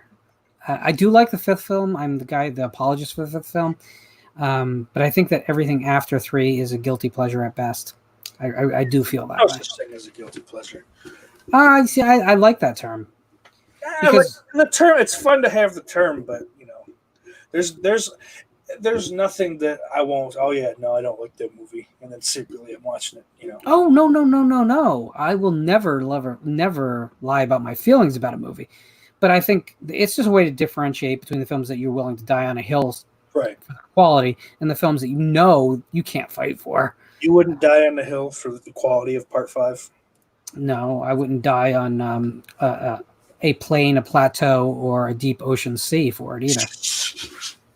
I like Halloween 5. Other than the mask, honestly, that's the only thing I don't like about it. They couldn't even get the chevron straight on the mask. They're like Oh, awkward. no. They're lopsided. No, I'm talking Halloween 5. Oh, Halloween 5. I'm sorry. No. I don't bust your balls about the new beginning like everyone else does. Halloween 5 wanted to do something. Yeah. And it did that thing almost. And I'm just sorry. I just like when I see like thought put into something. It doesn't work. I get it. But they tried. 4 to me felt like, let's get the band back together and play a bunch of cover songs. 5 was, hey, you know what? The old music ain't working anymore. Let's try something new. And I love it for what it is. Everyone can feel however they want about that. I like for whatever reason, like AMC would play both of them, but I would only ever catch 5. So like 4 was like a rare treat that I get to, to actually see it. So I grew up like on 5 more than even the original movie. So I like 5 just because it's been around, but I've always thought that mask was fucking stupid. Oh, sorry, moving too fast. Crystal Lake Counselor 77 says, why did Friday the 13th Part 8 portray the boy Jason as a non-mongoloid at the end in the sewer? Wasn't his deformity the drive for Pamela's overprotection of him? So the idea was supposedly that from Hedden, the idea was supposedly that as the film went on, he was becoming more and more monstrous as people perceived him to be more and more of a monster. And then at the end, when he's pure, he's back to being this just regular kid at the bottom. It doesn't work with the continuity of the series, but that was the concept, that he was becoming more and more monstrous until he was defeated. But that movie has plenty of problems, and all of them come down to first draft of a screenplay made it to the screen. What? Oh, yeah. They greenlit the first draft of that screenplay. Well, you know what? That's the opposite of studio interference. Yeah, well, I just always assumed that now you can't show them like that anymore. It's 89. You can't, No, that movie has a weird production history because before it was made, during the pitches of the film, they loved the pitch, they loved the idea, but they couldn't afford it. So they told them scale it back, and then they never gave them another note. Damn. So, I mean, there's some times when I think it's a little bit of studio interference might have been a good thing. Depends who. We say studios, they're real people. And there's really good creative people that work at some of these companies. It depends on who gives the notes. Well, I think the lady giving most of the notes, Paramount that time, was not such a good person. Well, or maybe she was a nice person, but she did not like horror movies. Well, I don't think Paramount liked horror movies, but Paramount were nearly out of business and they needed to make them. Yeah. Oh, okay. Rock Music Forever 90. Watched Eaten Alive yesterday for the very first time and enjoyed it except for the animal cruelty. Now, you're talking about the Lenzi movie, not the Hooper movie. It's good. It's not my favorite Italian cannibal jungle adventure. In fact, I'd say that of the classic 4, which Man from Deep River, Holocaust, Ferox, and Mangiati Vivi, which is Eaten Alive, I'd say it's my least favorite of the 4, but I like all 4 films. I have a Laserdisc of it. I've never seen. Oh, have you ever seen any of the cannibal films from the cycle? Can't say that I have. I hesitate to say you should run out and do it, but I do think that Cannibal Holocaust is a legitimate expression. It's just one that you better have the stomach for. Yeah, know they last drive-in played it, so I'll get there eventually. I don't watch them live, and I don't know. I'm the reason that I haven't seen more movies is just out of like lazy. Like I hate to start a movie I haven't seen before and fall asleep. So like if I know that I might not make it, I won't even bother. So everything gets pushed back, and just like a whole backlog of shit. That like I was saying on one of Piz's streams, I only recently saw Reanimator. And I love it. It's terrific.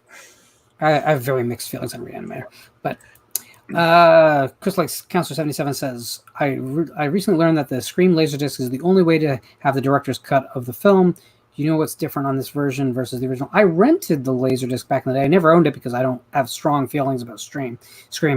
The opening murder, the Drew Barrymore scene with the boyfriend is a lot more graphic. He's basically disemboweled out on the porch rather than the kind of little bit of blood splash around that we get in the theatrical.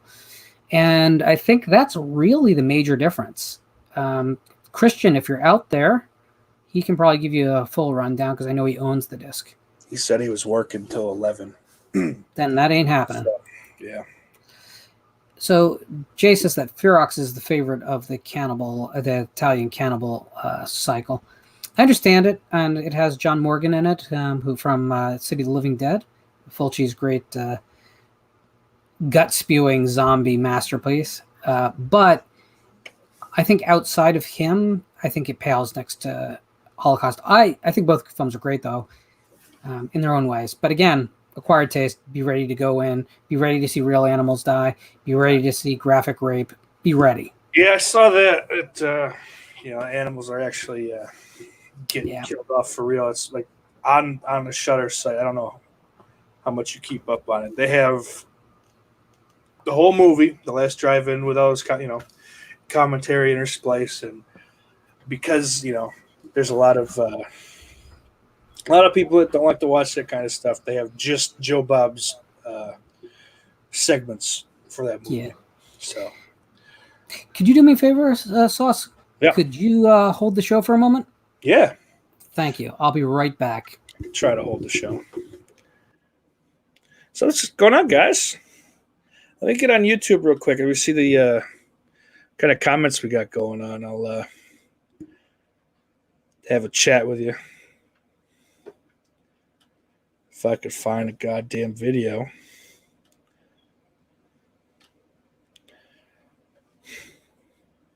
So let's get some questions going, because that's the only way we're going to keep this going, baby. How did I get the name Steak Sauce? Oh, yeah, Jay, if you like to see animal kills, you're a lunatic. Like, legitimately killed. They need to be murdered, but... Jamie, how are you? Vanderhoff, thank you all. How did I get the name Steak Sauce? It's not really a very good story.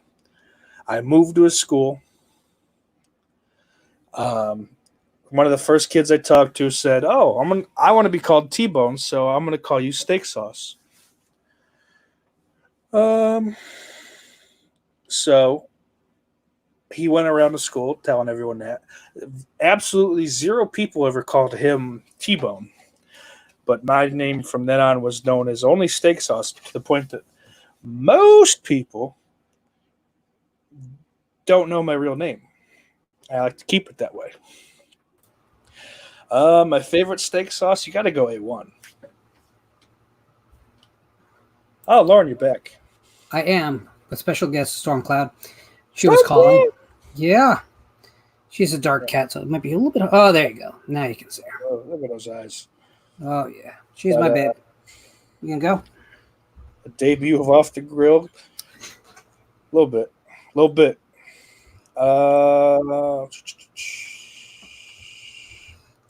He probably did steal it from Seinfeld, Jay. If I had to guess, because that was in heavy rotation on TBS at the time. Movie I own the most copies of would probably be Return of the Living Dead. So I got the shitty DVD, I got the collector's DVD, I got at the Scream Factory Blu-ray, and then there was a different artwork for like a $5 copy at Walmart last Halloween, so I picked that up too. Was that the one with the neon colors? No. I honestly think it was a play off of the French. It was just the front of it. I can't find it now. I can't see where it went to, so I can't show you. But it was a play on that, and it's basically zombie trash, kind of sitting down, if I'm not mistaken. Nicomedes, I do love Nightmare 3. It's probably my favorite of that franchise. And it ranks probably in my top 10 horror movies of all time. And I think that's all the questions.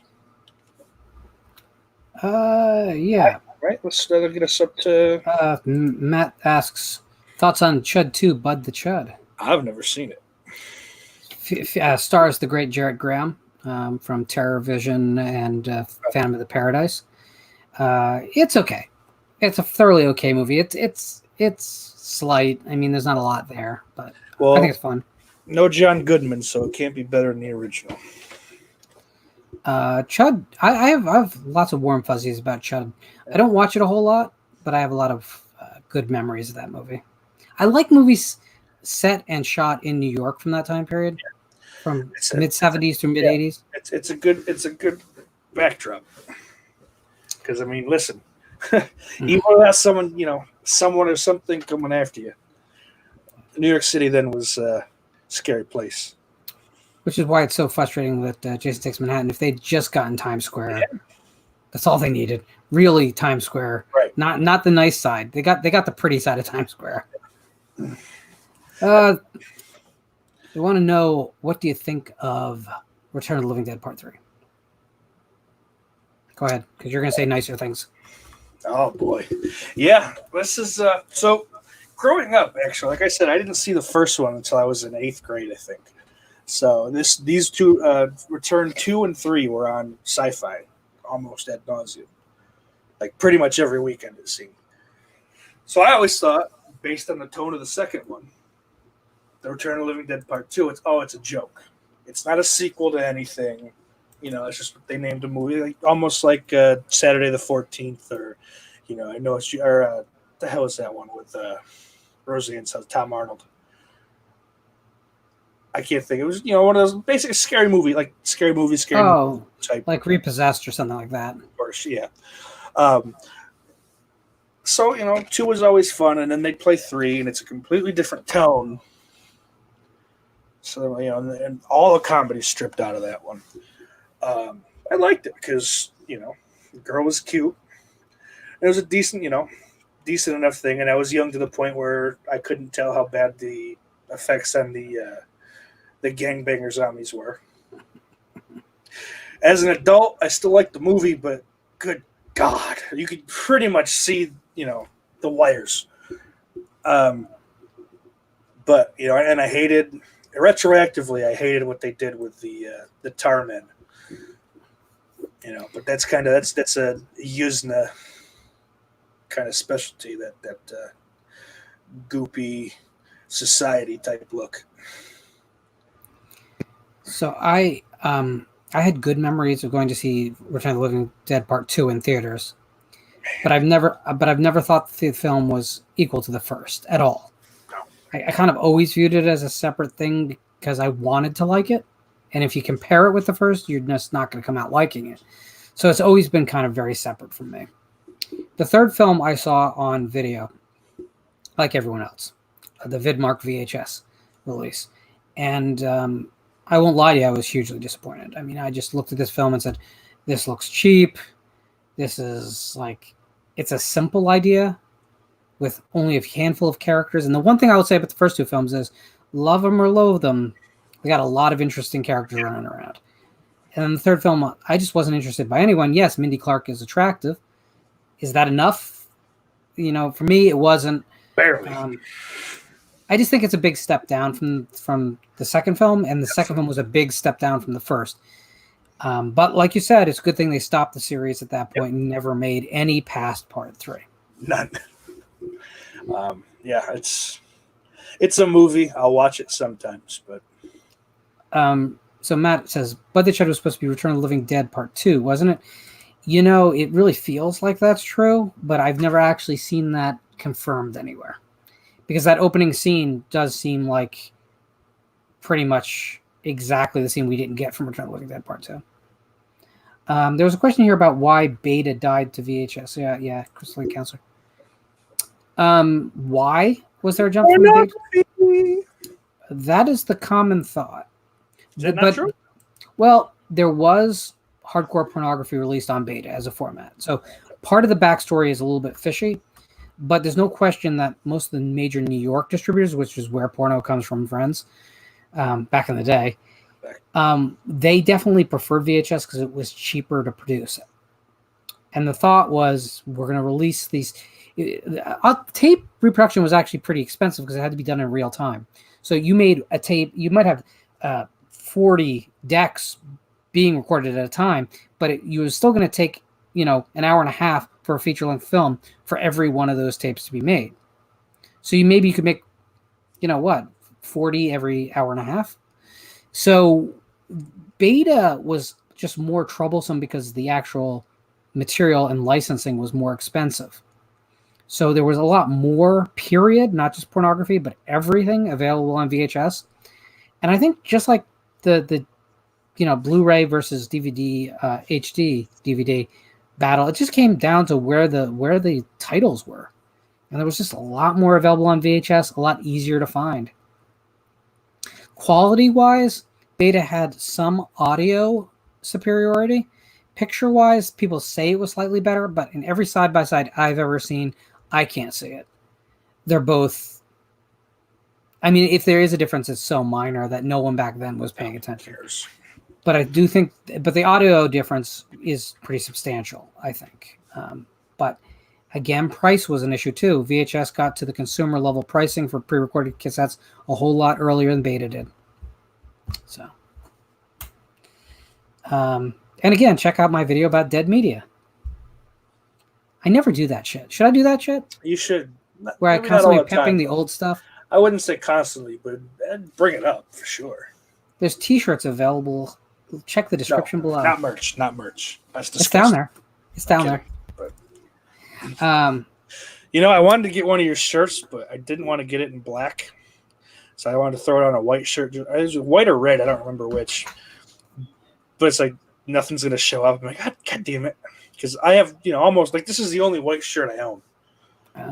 So like I'm trying to, Are you prejudiced against white shirts? Yeah. White shirts matter. Oh, come on now. But, no, this one was too good to pass up though. So you know what? Oh, God. Gutter garbs. Yeah, but you know where I think they took the design from? In the 86 Enigma Restless Mail Order catalog for the record label, they had 3 different Return of the Living Dead shirts available. One was just the You Need a Medical Supply logo. One was the album cover, which is the poster just resized. Right. Yep. And I think that's the third design. I think that they pulled it from it. So that's very cool. No kidding. Yeah, but it did. I think it said Return of the Living Dead. I don't think it had the ROTL. Okay. But it's very cool. I love old stuff like that. I love when they find old design. I like that more. I'll tell you what I really hate. I hate all the collage artwork they think all us horror fans like. Like Fright Rag, most of what Fright Rags has been putting out. Yeah. I love the company. I'm not trying to shit on the company, but I don't know if something has switched in the last couple of years where I don't buy any of those shirts, but any of those like fake TV ads, just like the black and white, Halloween on channel, Saturday at 8 p.m., wherever the hell it is, I'll buy those shirts the second I see them. I love newspaper ad, and I love print ads for like television, TV guides, that kind of stuff. Oh my God, I wish I'd never stopped collecting them and putting them in scrapbooks because I did that as a kid. Yeah, and only one of those. You showed that off a little bit. Well, but that's only one of them. I had probably 10 of those books originally, and I have no idea what it became of all but that one. I think that one snuck it back into my life.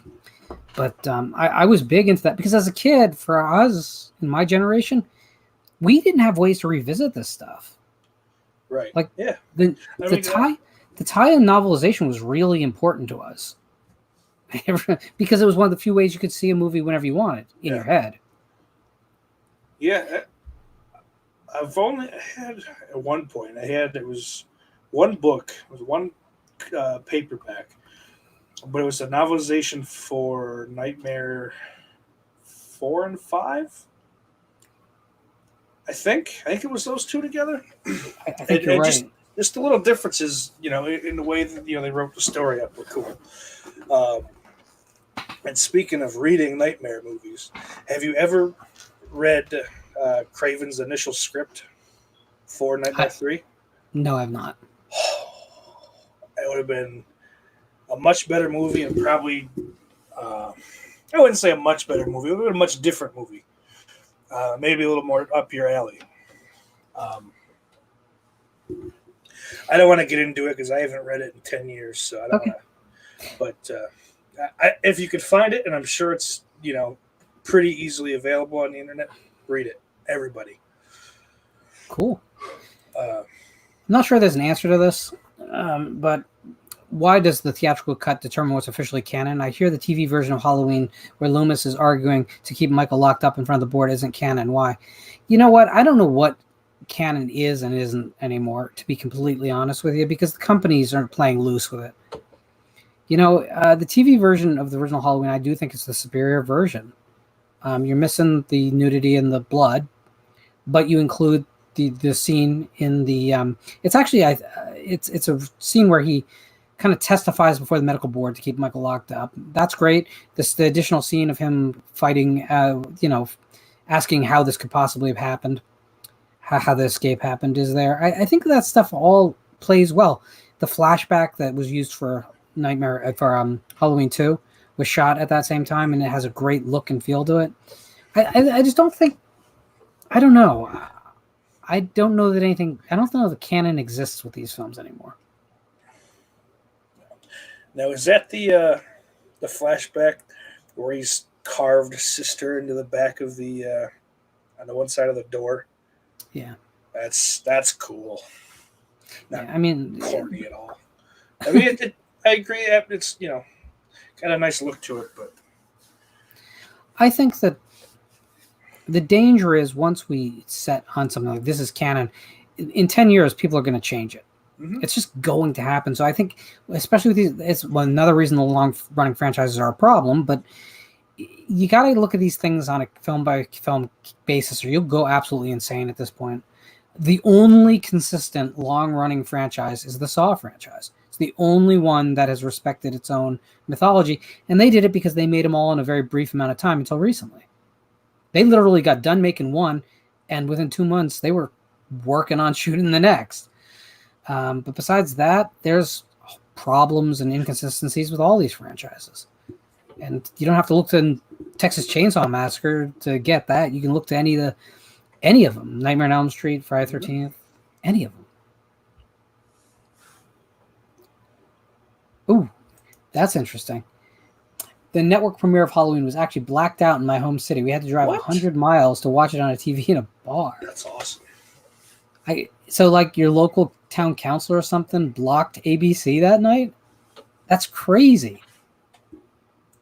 And Dave Vanderhoff, who thank you, by the way, for your compliment earlier, says, I love the TV scenes. I do too. I think that they're really, really well done. And they're not revision. That's what I think is really interesting. They're more story, but they don't contradict anything in the original. So it's not like the George Lucas thing of like, oh no, we can do it differently now. It's they added to the story. And I don't care about the Star Wars series at all, like in any way, shape, or form. But I can't imagine how pissed off I'd be if I was. That guy's just kind of a dickhead. Matt is suggesting the Final Destination series has stayed consistent. Yeah, but they changed entire character sets out, so there's really no need to be consistent. Right. After the second film kills off the one survivor. It's a concept. Yeah. Chris Lake has a question for you. Fright Night, Lost Boys, or Near Dark? Fright Night. I don't like Lost Boys. I know Piz is going to get real upset about that one, but I don't like the movie. Just don't care. Fright Night is a childhood favorite. Honestly, I've never seen Near Dark, so Ooh. maybe that would my mind would change on that. But The last scene is a little bit shaky. okay. The climax is awesome, but then it has a scene afterwards, and that's a bit shaky on the logic. But the rest of the movie is really, really, really great. Although here's the thing, guys, I just saw the Australian vampire film Blood Vessel, which you can rent on Amazon, and it's a shame that I introduced it that way, but unfortunately, all the art for the film reveals that it's a vampire film because the movie kind of thinks it has a surprise up its sleeve about that. But I loved it. It's not gonna be one of my favorite of the year, but I thought I had a lot of fun with it. And the best thing is the look of the vampires. They look like bats, like legit look like bats, like more than Nosferatu. Okay. So yeah, if you love monster movies, it's like it returns the vampire to the monster genre properly. I love the background sound effects of the Texas Chainsaw Massacre and Blair Witch Project. Why didn't a soundtrack get released? The original Texas Chainsaw Massacre did have a vinyl release. It's long out of print. And it is one-sided, by the way. The other side of the vinyl is flat. Collector's market, if you go to Discogs, I've seen them listed there. They go for ridiculous sums of money that none of us want to pay. Blair Witch, I think that's a little bit tougher because it is just really music concrete. It's not, I don't know that it's commercially as viable as most scores would be. Jacob says that Jigsaw is one of the most insufferable and hypocritical villains ever. Here's the big secret. He's just nuts. Like all the trappings, all his internal logic is all bullshit because he's nuts. And I actually like the series more when it becomes after he's dead, and it becomes about the all the inheritors who want to become the new Jigsaw trying to kill each other. I think that's more fun. Although the second film is my favorite in the franchise. So, Dave Vanderhoff says, I hear you, Steak. I'm not the hugest fan of The Lost Boys either. It was playing at the drive-in the other week, and I did not go. Yeah. Oh. Yes. Deadliest Guido 78 says, Steak is cute. I know who that is. Thank you, sweetheart. You have a fan club. Yeah.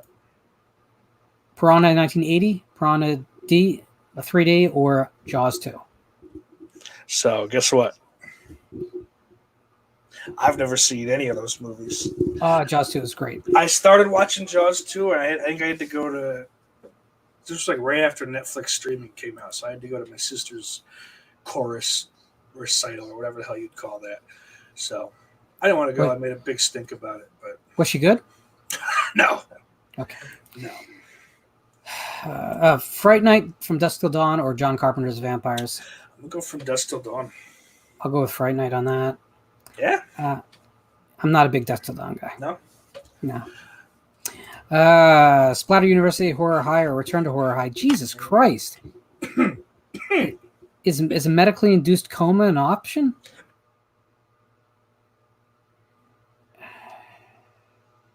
You're killing me with that one. I don't have an answer for that. I don't think there is an answer to that. No. I'm not even sure they're different movies, to be completely honest. I think Al needs to go on timeout. Okay. Big Crack Rock says, I ordered a Lauren shirt. Hope I don't look too fat in it. Sir, we all look too fat in it. That's actually a design feature. Vanderhoff says, Blair Witch 2 Book of Shadows is one of my favorite movies, and will we ever get a Blu-ray release? I like it a lot, too. Wouldn't say it's one of my favorites, but I like it a lot. And my guess is no. Because I think physical media is going to die before it's ever anyone's priority. And no, stop, everyone, before you start talking director's cut would have been better. I'm sorry, you take the death of the tourists out of the film, you have a long time of just people walking in the woods. So again, studio interference, all for it in that case. Yeah. Yay. I hear The Changeling is being remade. Thoughts? Who is today's George C. Scott? That's the question. The film will work fine if you can answer that question for me. I don't think we have someone to do it. Maybe if you got someone like Robert Downey Jr. invested in the idea, he could do something with it. But I think that generation of actors like Harry Dean Stanton and George C. Scott, the people who could bring gravitas and personality in equal dose, it's the thing of the past. Any thoughts, Steak? That's exactly what I was going to say. So, no, but again, why are we remaking shit that doesn't need to be remade? No. You know what I mean? Like it's Hills Have Eyes 77, Hills Have Eyes remake, and do you like either the original or remake? I like the 77. You know, I don't love it. It's a fine movie. It's I don't know. Like, there's not a whole lot to say. I mean, I like Last House on the Left a lot more. Yeah, me too. But, I like 77. Sometimes I even love it, and then I go back to liking it. Mm-hmm. I think the remake is a superior film. It gets a little wild in its final scenes, whereas I think the tone changes a bit. I can't remember if I've ever seen the remake, to be totally honest with you. Jaws 3D or Piranha 3D? That can't be a serious question. No. DJ, anyone who chooses Jaws 3D has an issue, okay? Now, if you're too young to have seen it in the theater, the best thing about Jaws 3D is that much like Amityville 3D, it was shot in a format which was different than the dual projection box they sent out to the theaters. So it gave everyone who watched it a migraine. Did we lose you, sir? Are you good? Nope, I'm still here. Okay. I just got to make some quick changes.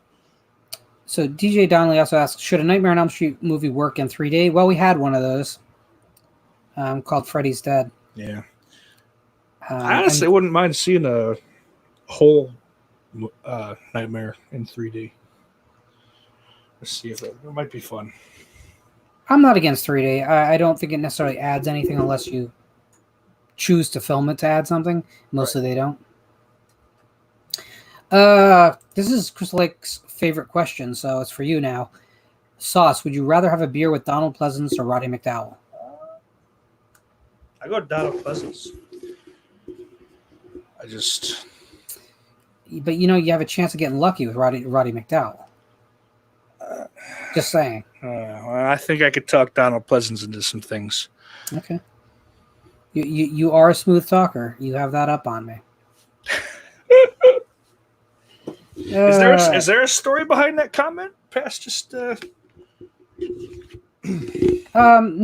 there's a continuing thread on all these videos where asking the guests about Donald Pleasance, or it can be the second half of it can be Christopher Lee. Oh no, I was as far as Roddy McDowell goes. Oh no, just Google Roddy McDowell. Yeah, he's an interesting man with a lot of interests. Yeah, I didn't know if there was a personal story. So Jamie says she saw Jaws 3D in the theater and it wasn't thrilling. No, and how was the Tylenol afterwards? Jess Dram says Freddy's Dead worked in theaters at the time better than the DVD 3D version.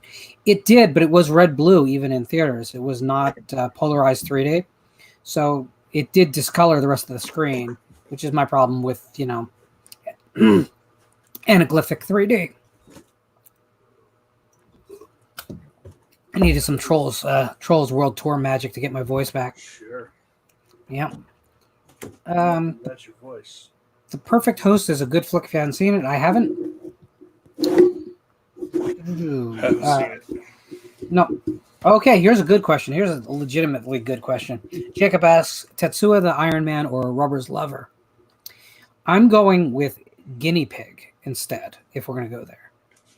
Because Guinea Pig is just one of the most fucked up movie experiences I ever had. Have you seen any of those titles? I have no idea what you're talking about. These are all Japanese extreme films. Let me tell you this, question-wise, anything Japanese related, you might as well just move on from me. It's a realm I don't like. I don't like reading movies because I'm a simpleton. That's pretty much it. There's not much else to, throw in there. But, so let me try and sell Guinea Pig on you. Guinea Pig is a film in which a young woman is tied up and tortured for 50 minutes. That's it. Gotcha. At one point, they pierce needles into various body parts. She loses both her eyes during this time. And this thing was distributed in unmarked VHS tapes. So one of these unmarked VHS tapes found its way into, I believe, Charlie Sheen's hands, and he called the FBI because he was convinced it was real. Listen, if he's calling the FBI, that's got to be fucked up. Well, it's back then too, though. Yeah. Well, let's not pretend there was a back then that where he wasn't fucked up. That's probably true too. That's catching him at probably 6 or 7 years old. That's probably true. Will a 3D TV be needed to watch the Scream Factory Friday the 13th Part 3 release in the box set? The answer is yes, and a 3D-enabled Blu-ray player. Oh, fuck. Otherwise, you're going to be watching it flat, as you have been all along. So I got until, September to find a 3D, buddy? Is September or October it comes out? I don't remember. I bought it and forgot about it. Bought it and forgot about it. There you go. I think it's October, but okay. When it comes, it comes. Yeah. Dawn of the Dead September then. That's the second site. I don't know. Jacob says Lauren is referring specifically to Flowers of Flesh and Blood. Guinea Pigs is a series. It is, but when there was only one film, it was pretty much just internationally known as Guinea Pig. And I guess I'm just stuck in my time. Back then, you got it from tape traders. That's how you got that movie. Yeah. Oh, it was bizarre. And that was the thing. The worse that movie looked on VHS, the more effective it was. Because the whole thing is there's no plot. There's zero plot. It is just torture. Right. Wow. And I wouldn't say it's ultra realistic, but because of the setting and because you keep wanting to see narrative, and because you don't get any of that, it becomes increasingly disturbing. It's not something I'd say you should watch more than once, but there's someone that has. Oh, I'm sure there's someone watching it every day. Yeah, maybe even right now. Cool. All right, I'm gonna let all you get final questions in, but Sauce, can you do me a favor? Can you ask me what's coming up next on the show? Hey, Lauren, what's coming up next on the show? Well, on Monday.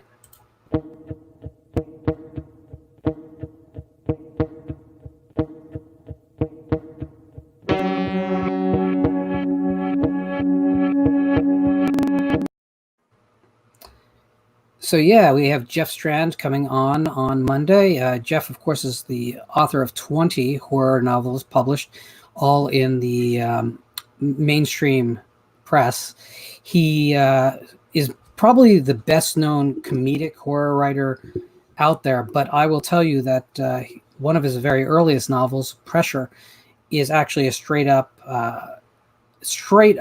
noir suspense piece, and it's one of the most intense reads I've ever had. Jeff is also an incredible personality. He's a presenter at World Horror Convention every year when they give out their awards.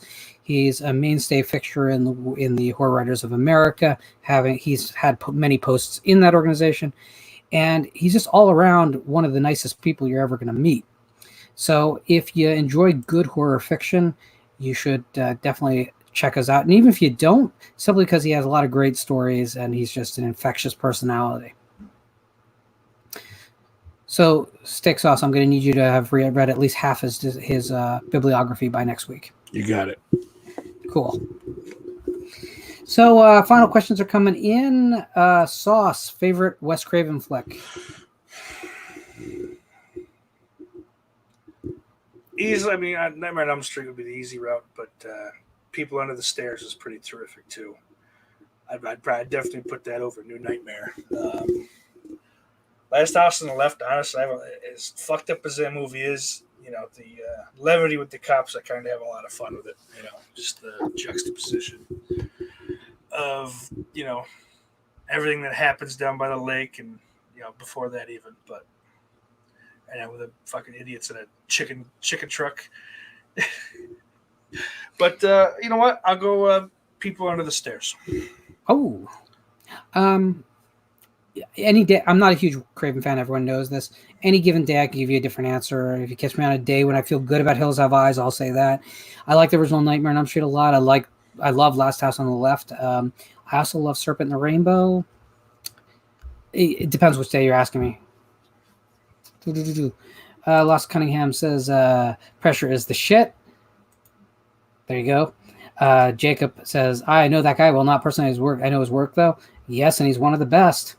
Jacob also says, Pressure is badass. Hell yes, it is. Is Freddy's Dead 3D available on DVD? Yes. Yeah, I think it's in the box, right? Yeah. Yeah. The box came with the glasses. The analytic glasses.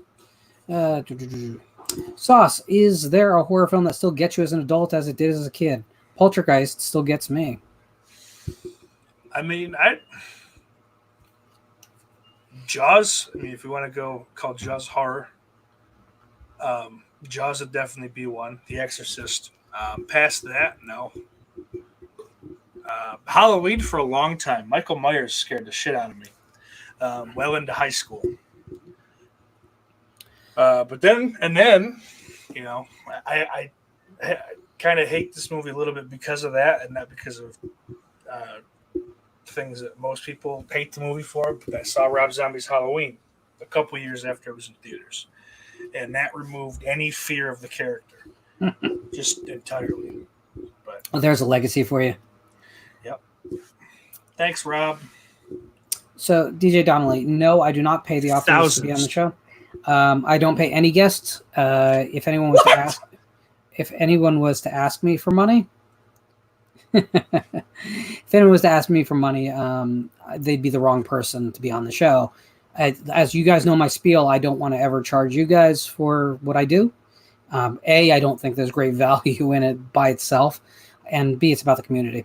So if someone doesn't want to come on, they're free not. I will tell you though, I've reached out to many actors, directors, and writers. And the one group that seems to be most interested in coming on and talking to you guys is the writers. Maybe it's because they like talking about their own work. Maybe it's because they don't get the glory. But I will tell you that these are the guys who are really the foundation of the genre anyway. Because you don't have movies without screenplays. You don't have screenplays without novels. You know, so I feel like it's not a problem. I don't want to make this show just about horror fiction. I could. I know enough people. We could do that. But, and that's the other thing is you ask if I pay people. I have a lot of pre-existing relationships. So, for instance, Brian Hodge was just a matter of me texting Brian and saying, hey, dude, can you come on? We don't talk all the time. I don't want to overplay it, but we've been in contact with each other for decades. So, Matt says, Pet Cemetery creeps me out. I'm assuming you're talking about the 88 version. Steak, favorite John Carpenter movie? This is good. You know, it's Halloween. I'm sorry. You know, It's The Fog for me. Yeah. The Fog's a close second. I do like The Fog. Fog is so good. Again, but I'm a music guy, right? So that Fog score just kills me every time. That's true. Delius Guido asks, favorite Puppet Master movie? I don't know if that's a question. Yeah. I love the 8th one. Is that the one where the puppets take on the Nazis again? Yeah. Actually, he knows that I know this fellow. Shout out to Terrell. I signed up for the Full Moon Features, their digital streaming thing, for a year. And when you do that, they send you a 12-disc Puppet Master box set for free. And a copy of Frampton Comes Alive and Fleetwood Mac. So I got the Blu-ray box set for free. It actually just came in the other day. And that's nice, I guess. Yeah, and they sent me. Yeah, it's nice to have. You know, it fills up shelf space too. So, and the first 2 or 3 aren't bad. You know, I mean, they're not great either. They're watchable. But then they sent me like one of those bullshit masks with blade on the front. No one ever talks about Craven's Deadly Blessing. I actually mention that a fair often when we talk about Craven, but yeah, I agree. Like it's hard. Most people have not seen it. I've not seen it. Probably the best spider sequence in film history, Spider, and a great and it's listen, Freddy's glove, it just took the place of that snake, didn't he? Let's be honest. Oh, okay. The bathtub scene. Yeah, I'm thinking. Yeah, I was picking up what you were putting down. Yep. DJ Donnelly says something I absolutely agree with.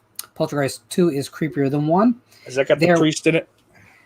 Yes. I haven't seen Poltergeist 2 in a long time. Julian Beck's wonderful performances of Reverend Kane. Yeah. And the question that predated that was who really directed Poltergeist. We've been through this. Listen, I believe that Tobe Hooper directed the film based on a screenplay that the producer, Steven Spielberg, had a lot of say in. I believe that Steven Spielberg definitely had final cut on the film, and he definitely organized the department leads to create the film we got. Yeah. Producers have a lot of influence on a film, every film. Certain directors work with the same producer over and over, and we tend to think of this as being the director's vision. In reality, it's always both. So, whoever's editing the film has a tremendous amount. It's tremendous amount. It's more or less it's their film. You know what I mean? Like it's because regardless of what the director's going to say, he on set he could say, "Yeah, do it like this, that, or the other." Okay, well we're not going to put that in the movie then. You know, after the fact. So Matt wants me to get Linnea Quigley and Tim Ritter. Oh, please. Linnea has been at a number of conventions I've been at in the last couple of years, and all I'll say is she's had a hell of a life. Yeah, she's had a hell of a life. Jacob, we don't always agree, but we're going to agree on that one, man. I think that The Fog is the best Carpenter score by a country mile, easily. Chris Lakes Council 77 says Halloween 3 or Exorcist. I don't know. Yeah, that's a weird matchup because Exorcist has got to win it like almost every time. What? Can you read that out loud? Because I can't. I'm not saying that. Okay. DJ Donnelly says Poltergeist 3 sucked. Poltergeist 3 was a horrible decision. They didn't have the cast back. They thought they could sell the movie with just Heather O'Rourke. They set it in a place that's not particularly scary to begin with. Not Chicago. Chicago's scary, but in a penthouse apartment is not a scary setting. And then the worst mistake, they decided they only wanted to use practical effects for everything in the movie, which I know we all like practical effects, but we don't necessarily mean fog machines and mirrors and not much else. Deadly Squeedo says thoughts on Phantasm. I love 1 and 3. I love 1. I'd go so far as I love 2. I like 3 and 4, and 5 I'll never watch. I watched it once, and that's plenty. They make a machine, I understand, that you can hold up to your temple, and yes, you can't really speak anymore, but you lose those memories. I love the original, although I have a weird history with it, because the first time I saw it, I was very sick. And for a long time afterwards, whenever I tried to watch the movie, I would feel kind of the phantom sickness from when I was really sick. Really? Yeah, and eventually I overcame that. But Phantasm 2, I absolutely love from beginning to end. I think that is my favorite of the series. Yep. I won't lie to you. I think the third film is goofy, and I don't really enjoy it. It's that late 80s aesthetic. And then 4, I'm very forgiving of, but I listen, everyone knows it's a boring film. I just happen to like boring films sometimes. That's my biggest thing. Like someone just called me out for my absolute worship of the new film Relic. And they're not wrong. I don't think it's boring at all. And Christian Hanahora just watched it and he was blown away by it. I think I'll let him review it, but what I would say is I have a lot of patience for films that give me mood and atmosphere, and I know a lot of people don't. So, Jacob is saying he loves every Phantasm till Ravager. You're not alone. No, the scene with the police car is terrific. That's in the third one. It's the fourth one, isn't it? Is it the fourth one? The cop? See, 3 and 4, just as tonally different as they are. I watched them the night that he died. That Angus Scrim died. I watched all 4 right in a row. So like I get even not watching them all in one go every time I see them. They're all kind of a lot of that shit's mixed up for me. So I don't know which, especially after the first 2 movies. 3 and 4. I don't know. I don't always remember. And I don't revisit them all that often. Do we think the original 1986 Trick or Treat will come out on Blu-ray? I need that movie. There is a German Blu-ray of it, sir. So get your region-free player and get on that, because I don't know. A lot of movies, we got to face facts that it's getting tougher to release things commercially in this country. Thanks, Obama. I don't think it was Obama necessarily. I say that for everything. This country's going to hell. Regardless of what it is, it's always Obama's fault. Stallone is releasing a Rocky IV director's cut. Do you know any scenes that I've seen all the Rocky movies, but outside the first film, I don't like any of them. So I mean, I wouldn't keep up on it. I'm just not a sports movie guy, and the first film's not a sports movie. That's the thing. No, I like 4 the least out of any in the series. I watched it maybe a handful of times, just because that was on TV a lot growing up. I think 5 is probably, it's not better than the original by any stretch, but it's probably the third best of the series. And that's watch the chat blow up over that. No, I love the idea of the street fight, the alley fight at the end, and taking all the glitz and glamour away. I like that a lot. I think the movie has its problems, but I think the whole series has a problem. Yeah. I mean, I like that Mr. T just kind of intimidated a man to death. That's kind of cool. But so Dave is saying that the Trick or Treat disc from Germany isn't great quality. There's a rip of it online, and I thought it looked pretty okay, but maybe that rip was from a different source, and I just assumed it was from that Blu-ray. So if so, I'm sorry, guys. Jacob says Relic isn't boring. I didn't think so, sir, but it is a slow burn. Is it on VOD yet? It is available from Amazon. It is a $6 rental. Oh, and shit. I think it is worth every penny. Good, yeah. It is my favorite film of this year so far. I mean, not that I'm going to complain too much. I dropped $20 on King of Staten Island, but and frankly, I thought it was worth it. But so $6 is nothing. Yeah. Why are the German media books of the Friday the 13th film so much more creative and visually appealing than the U.S. version? Okay, I can answer this one easily. So, so when you were growing up, you went to the cafeteria for lunch, right? And when you were in grade school, you probably had no choice. It was whatever they were serving that day, right? So every day the school got your money, your dollar, whatever they were charging you for lunch. Did they have any incentive whatsoever to give you better food? The answer is no, and that's why you never got better food. Now, when you got to high school, you were able to pick and choose and buy what you wanted, right? Suddenly there was a few things that you actually liked. So the fact of the matter is, the American market knows that the domestic product, we will buy whatever crap they shovel down our throats. That's true. In Germany, because they're in the European Union, different countries have different releases of the same movies, and they all work because they're the same region. So now, if you're a German company, you have to compete with the British releases, the French releases, the Swiss releases, the Dutch releases. Believe me, you step up your game. In America, we get what we're fed. Which is why, and I'm going to take a moment to be aside here and talk about the Friday box. I had told myself I wasn't going to do this, but I'm going to. Now, someone did gift it to me, and I thank that person greatly, so I don't mean to be spitting in anyone's face for their generosity. But the reason I wasn't excited about the set is because it's very simple. I don't care about extras. I just want the movies looking as good as they can. And it looks like for the first 4 films, they went out of their way to do that. That's awesome. That's great. But charging me $160 for 4 upgrades. It's a lot. So I don't care about the box. I don't care about the packaging. I don't care about your lithograph or your poster. But I do care about the quality of the movies themselves. What I don't think is healthy is when we jump all over ourselves just because we're getting something that we are excited about. And we tell them, sure, charge whatever you want. Because here's the thing, guys. Don't do some kind of weird mathematics to figure out how much the discs cost or each movie costs.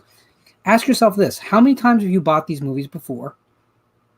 How much money are you really in to these movies? And I think the math changes.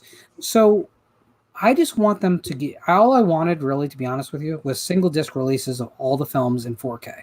And I don't even really want all the films in 4K.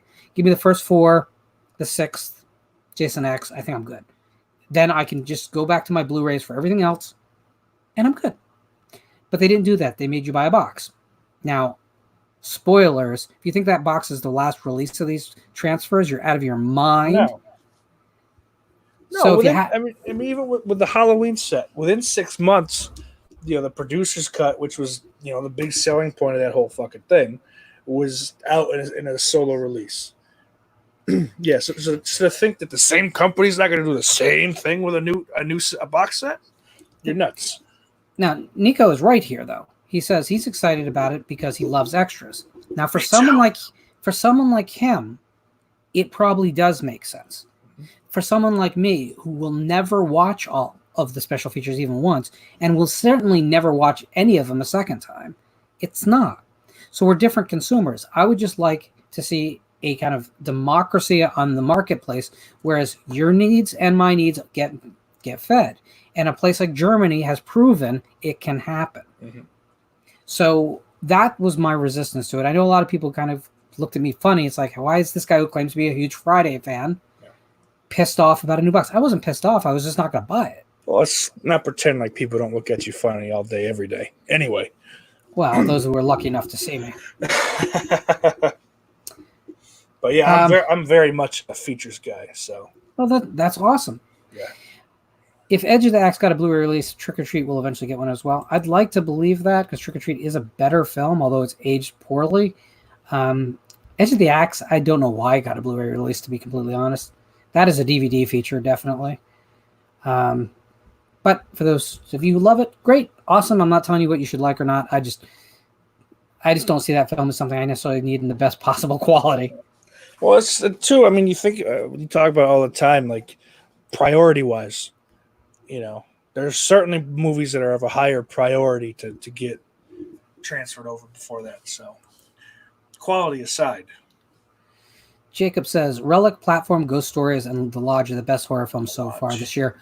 So I haven't seen Platform yet, and I think you suggested it to me once before, so I need to get on that. Other than that, all of your films are on my best of the year list. Relic is at the top. Ghost Stories, I'm assuming we're talking about the Indian film, the anthology, and there needs to be a whole lot more conversation around that film because, as you know, because you've seen it, the second and third stories in that are simply amazing, like jaw-droppingly amazing. And Lodge, I just think, you know what? Best Hammer film since the heyday of Hammer. Nothing like the heyday of Hammer, mind you, but it's awesome. Yep. So Matt's correct here. The reason that they did scans of the first 4 films is because they do plan on releasing them in UHD. And that's fine. At this point, the first film is an instant buy for me. I'd love the idea of it being the last time I buy it. The fourth film is definitely, but at this point, you know what? Since I'm getting that box as a gift, I'm probably just those 2 going to be my upgrades. Yeah. So, is there a region-free copy of The Pool anywhere to purchase? No, there's not. However, it is screaming on Shudder right now. It was added on the 20th. Oh, shit. So if you want the crocodile in the pool with the AD movie, get it right now and enjoy. I liked it a lot. It's a great Thai film.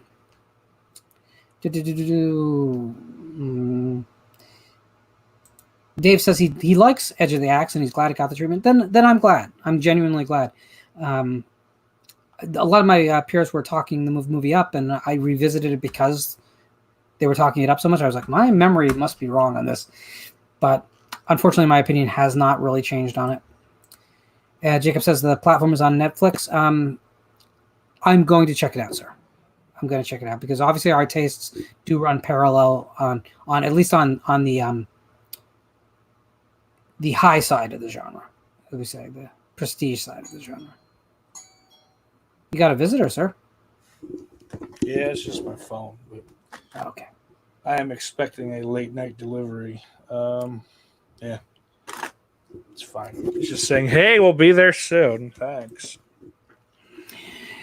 Jacob also says the first 3 segments that were in Ghost Stories are all great. The third one is very risky. Yeah, well, the second one is very risky too in a different way. You'll never look at birds the same way. The third one is crazy. The last story is, it's okay, right? It's just nothing. It's not great shakes. Jess says, I read the first story, Pressed Butterflies of the book Visited by Voices Volume 1. I thought the writing was very good, kept me hooked until the ending. It left me feeling uneasy. We'll continue to read. Thank you, sir. I do appreciate that. That story was published in an anthology called Dance Macabre that was edited by Nancy Kilpatrick, who, here's our degrees of separation from Friday the 13th. Ready? Nancy Kilpatrick, the editor of Dance Macabre, wrote 2 Jason X novels from Black Front Flame. So, have you seen I Saw the Devil? I don't think so. The Korean film? No. Oh, God. No. It's good. It's good. That whole trilogy is pretty good. Yeah. We need Blood Rage on 4K. I don't see that happening. Yeah, that was my assumption too, Jess. Oh, no. It was actually just Amazon Fresh. Oh. Yeah. They deliver. Okay. The only time I can ever get a delivery because I wait too late is 10 to 12. Sorry. Oh, I'm sure. All right, so it looks like we've caught up. Do you have anything else you want to say to the assembled masses? They put down their pitchforks and their torches, so you're safe. Off the top of my head, I can't really think of anything.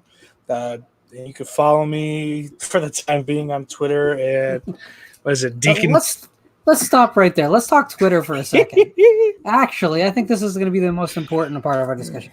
You have a track record with Twitter that is nearly legendary. Yeah, unfortunately,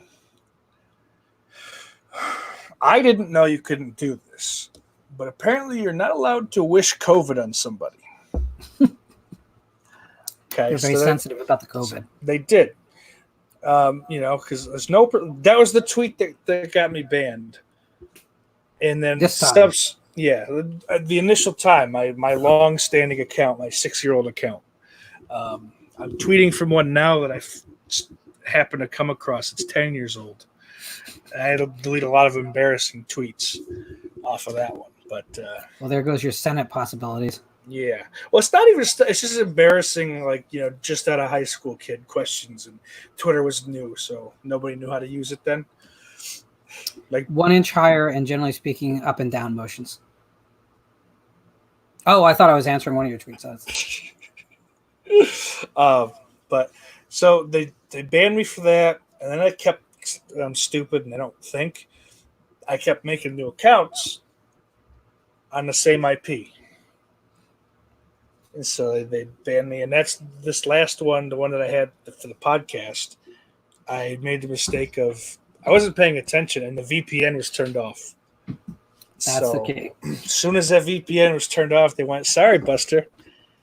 But that one, I'm still trying to fight. Yeah, I'm trying to fight that one. Just play stupid, but I don't know. Just trying to make a better use of the Shark VPN or whatever the hell that thing is that Piz had going. So Safe Shark Safe.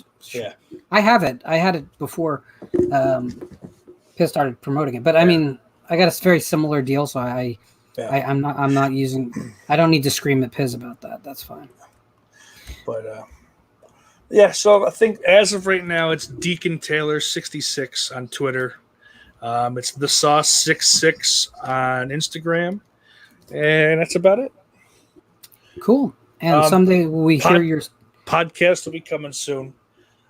Still trying to nail down a format. I think I've got something going, so I just gotta, get the gumption to record and edit something and put it out there. Eventually, I'll have guests if I can find any. Just be consistent. Just be persistent, because you'll be amazed. There are gatekeepers, though. Mm-hmm. Wouldn't mind doing a little Visited by Voices crossover. We'll talk about that. Yeah, some of the other region-free guys, perhaps. Not all at once. I don't do that. I'm not that kind of guy. And not all of them. A few of them, It's like inviting someone over to your house and they won't leave. Bye. I love you all, guys. And really. All right. So, Steak, thank you so tremendously for coming on. This is exactly what I wanted out of the conversation. I think everyone had a lot of fun. The chat was going crazy. Out in the chat, everyone, thank you. I mean, it's been a pretty busy night. Looking up in my corner of the screen that tells me an incorrect number of people here.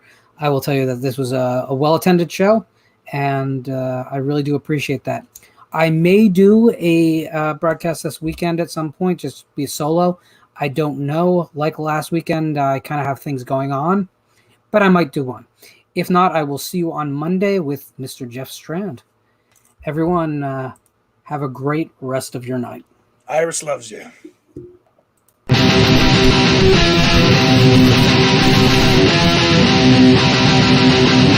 Thank you.